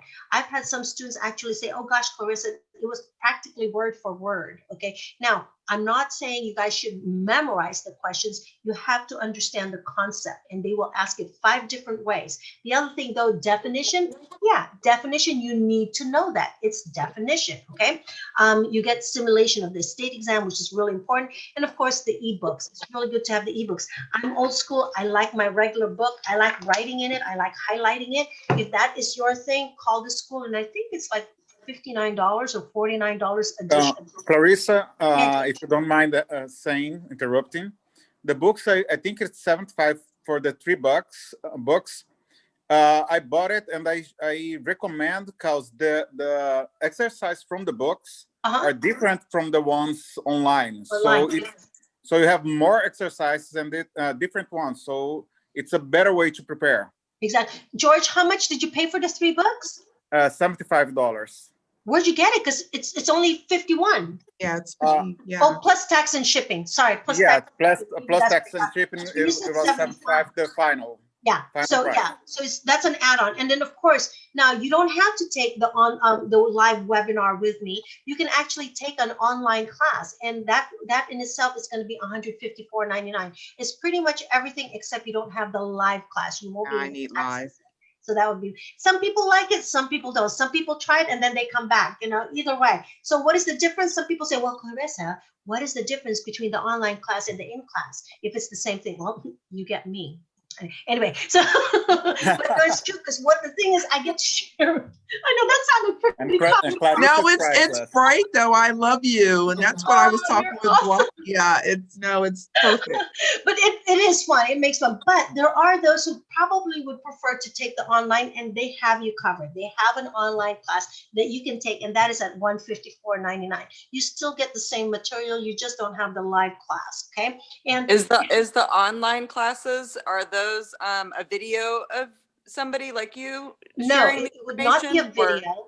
No, it would be an online class. It would be, you will have access to the PowerPoint presentation.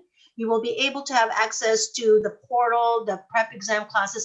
It's a self-study. It's really what it is. Now you can buy videos. They do have videos. These have already been pre-recorded before. And those course videos is an additional $129.99. So if you want to do that. Now, some people can't do the in-class simply because, their schedule might not make it so that they can come on Mondays and Wednesdays. So maybe to that, the online might be better. Or an alternative, call the school because they also have classes on Tuesdays and Thursdays. I just don't know which classes they are. Okay, so you can do that. And with Zoom, your teacher can be in Southern California and you can still take the class. For my Southern California students, I'm in Northern California. So work with the school. If there are some challenges, call the school, okay, and let them work with you. Have them work with you to find a solution so you can take this class.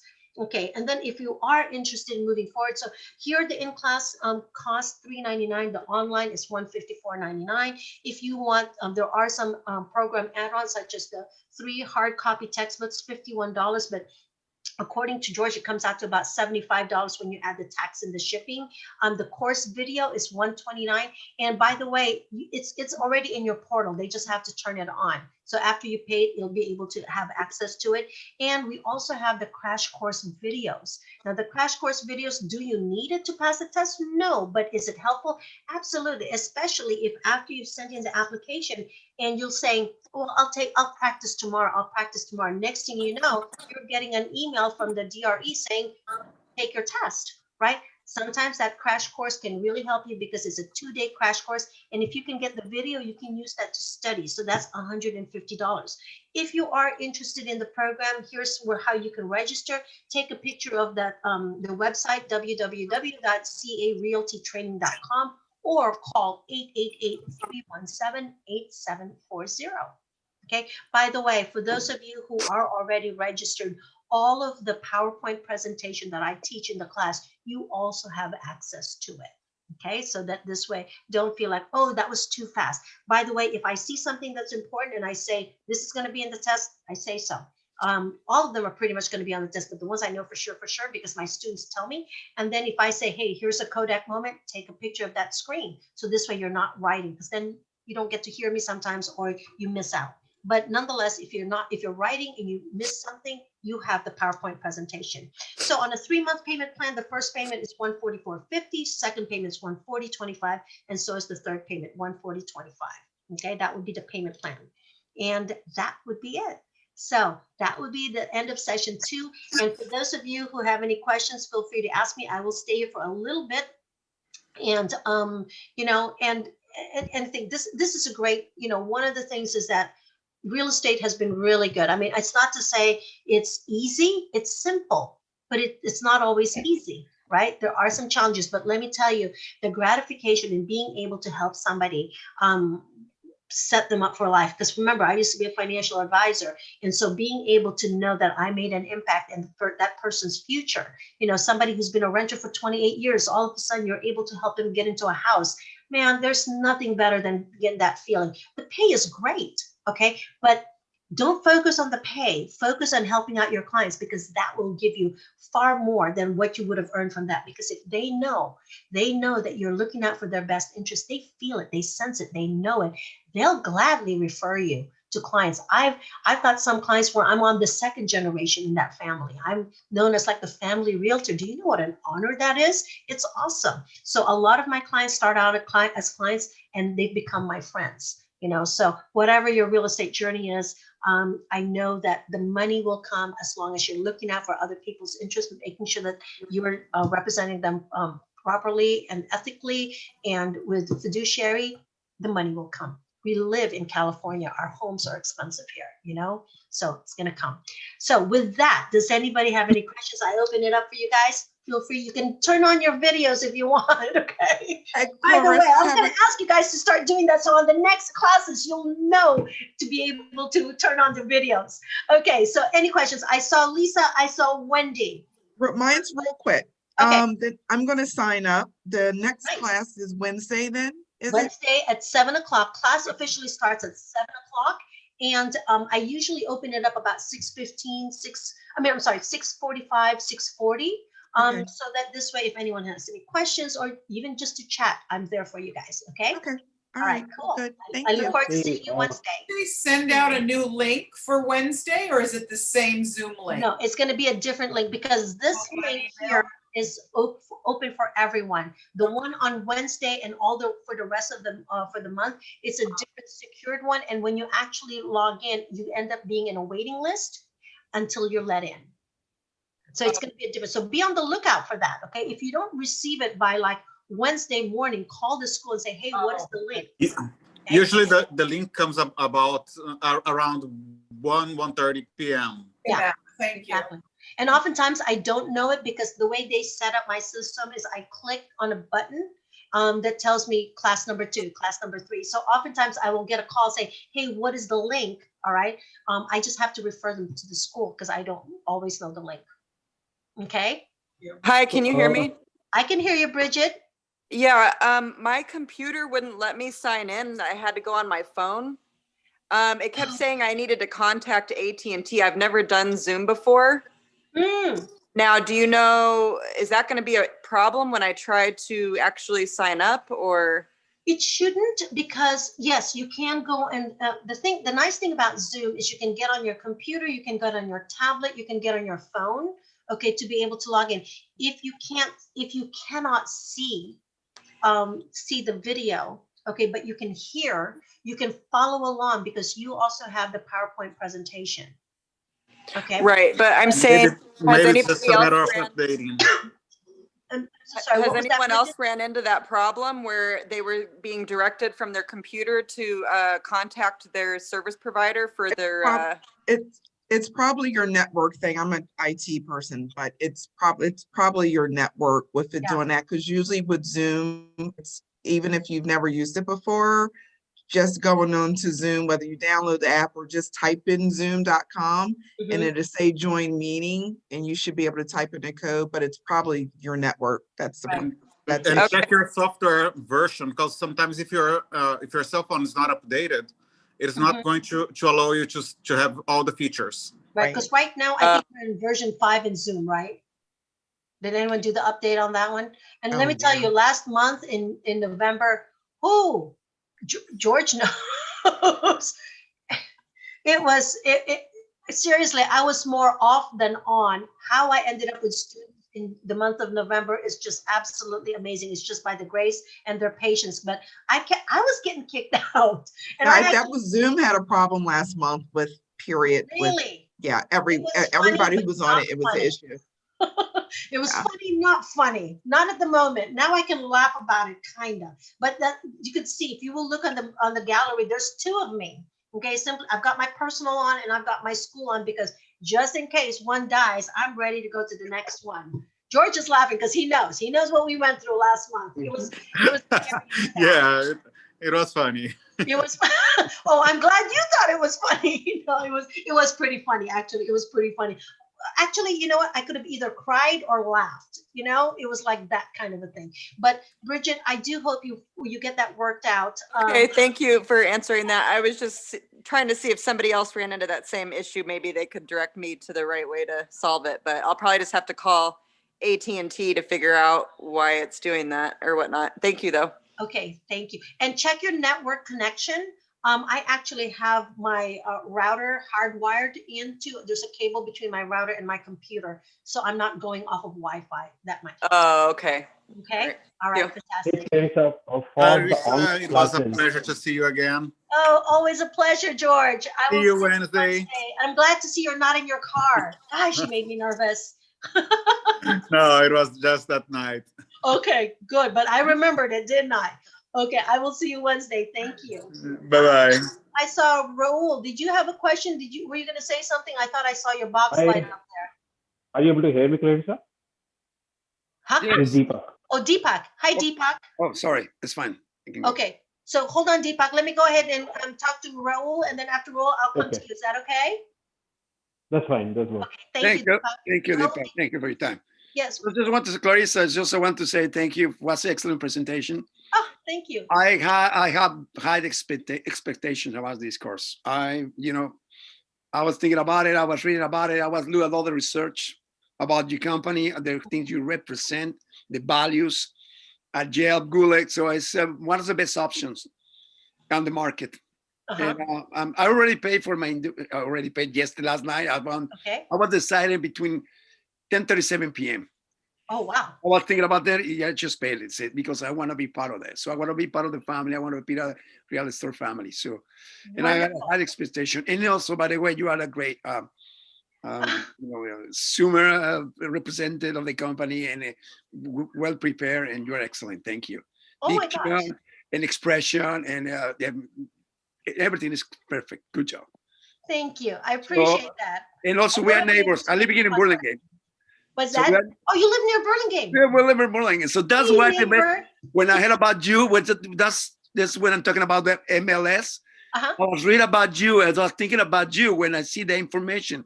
I was looking brokers or anything real estate, and you bump. And the most important thing, I was thinking about do different things, and you go to different, different companies. But I decided because you are here next to my neighbor, so if something happens, I can come to you, ask you questions. That's it's something plus they help me out and decide. Wonderful. I look forward to that. Absolutely. Thank you. Those were kind words. I really appreciate it. No, thank you so much. And everybody, thank you. Good evening, everyone. And thank you. I appreciate it for your time. Wonderful. And I'm looking forward to seeing you on Wednesday. I'm glad to hear it. Thank you. And then Deepak, you said you had a question. What was your question? Clarissa, for the online classes, how's the pace of the class is going to be? Is going to be just as a 3 months, or it's all depend upon the person? They can increase the pace of the study.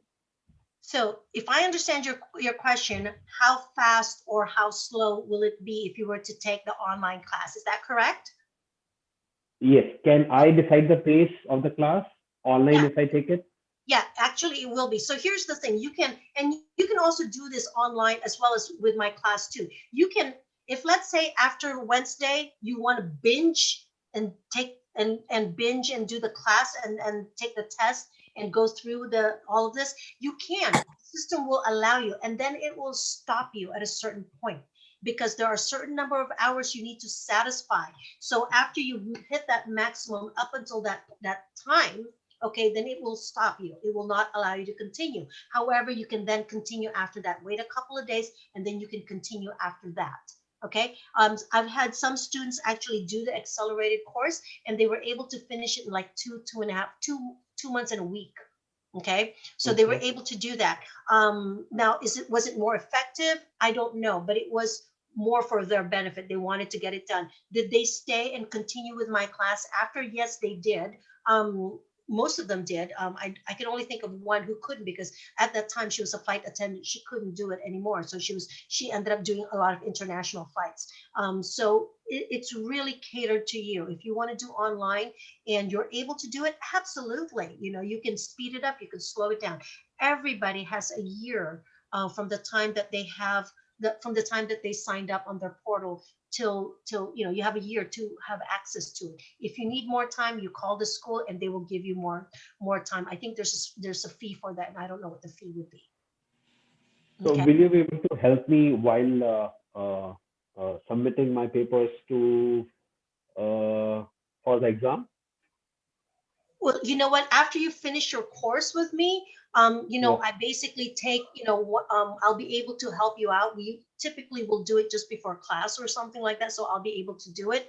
I do have a lot of students that I help out. So if you were to take the online class, I would have to give priority to the students who are in class to do it. It's not to say I wouldn't do yours, but it just means I just have to put more priority to them. So if I have like 20 and I can only do 15, I wouldn't be able to get to you, but I could probably get to you in about a day or two. Yeah, fair enough. Absolutely. Okay. All right. Yeah. Good questions. Thank you for asking. Thank you. Clarissa, you Yes, know, Rose? I'm sorry. You just mentioned about the hours you've got to put in. So if we're reading the book and not reading online, how does it account for the out to get to those 135 hours? What they look at is when you do the quizzes. Okay. Okay, because they're looking at the prep time to be able to answer those. Got it. Okay. And it starts, day one starts at the day that you register. Okay. It goes from there. So if tomorrow, if I read like whatever, let's say chapter 1, I can just go online because I saw on the dashboard, you just click on the quizzes and you can take the first quiz. Right. So you can read, let's say this weekend you read all the chapters, right? And then you start doing the quizzes. You can do quiz 1, quiz 2, and then it might stop you at quiz 3. Okay, because of the time element. Exactly. Understood. Thank you. You're welcome, of course. Hillary, did you have a question for me? I saw that you were going to speak up.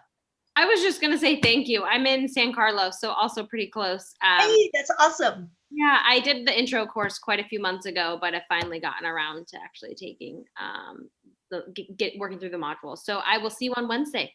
Fantastic. I look forward to it. And we also have the San Mateo office, which is closer to you. Yes, I did. I saw that, but they don't have you can't sign up through them. Is that right? No, they're all the same office. So the San Francisco office, the Burlingame office, and the San Francisco, Burlingame, and San Carlos, San Mateo, all in one right now. So it's the same support staff that mans all 3 of them. Very cool. All right. Well, I will see you on Wednesday. Thank you. I look forward to it. Yeah, have a good one. Thank you. Okay. Anyone else have any questions? While I'm still here, guys. Anyone else? Irina, Agnes, Liz, Raul, Dimitri, Bridget, we're good. Michelle, we're good. Alex. Yes, I know I've been quiet the whole time just because I just prefer to be very observant in the background versus pretty forward, but I did enjoy your presentation. I wanted to say thank you very much for taking the time to do it as well. I'm convinced, due to my complicated work schedule, I feel like online might be the best option for me. Absolutely. Give it a try. But it's just pretty much the same. Like I'll be working at night, so I don't want to assume that I have to do classes by 7 p.m. in order for the online website to capture the work that I do, right? I can do it in the morning when I'm free, but just go ahead and work at night. Absolutely. You know what? The program is built for people who have a life, who have responsibilities, because, and all of us, we have things that we have to do that we can't be devoted to the studies. So it's really, it'll work out for you, the online. I've had people take the online, and if it doesn't work out, call the school and say, hey, can I switch over to live?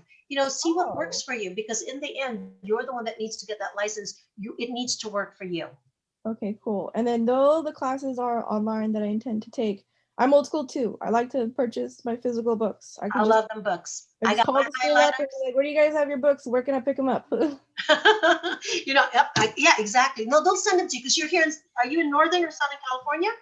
I'm in South San Francisco. Neighbor. Okay, perfect. They can mail it to you. And you know what?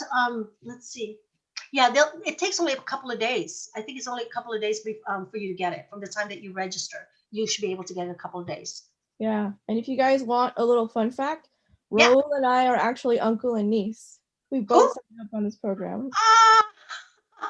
That would be wonderful. You guys can team up after you guys get your license and work together. So Raul, that's your niece. Yeah. Awesome. Teacher partner. That's great. Yeah, that's good. It's good to be able to have a partnership in that way because you guys can share the and hey, partner up. We were talking about during the Thanksgiving dinner about you guys. And I introduced Michelle to you. Said, you know what? We found something special. We found something that you can help us to change our life for a girl. And we were talking about you and your company and everything you represent. Oh, wonderful. And we decided to enjoy together as a team players, as a team members, and work together like as a peers.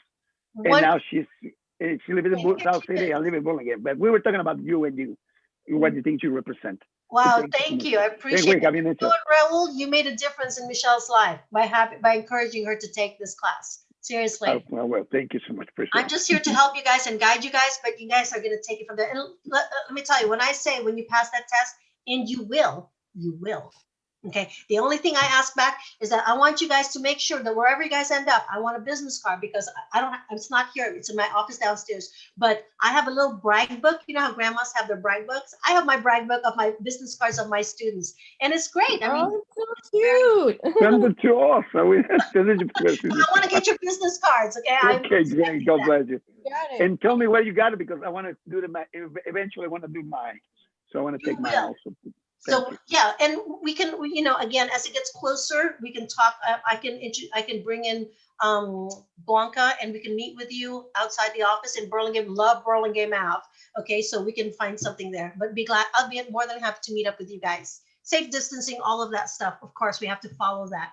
But absolutely, I love to be able to connect with people. You know, I miss that, and that's why I love this business, because we get to do that. Sure, me too. Impact on people's lives.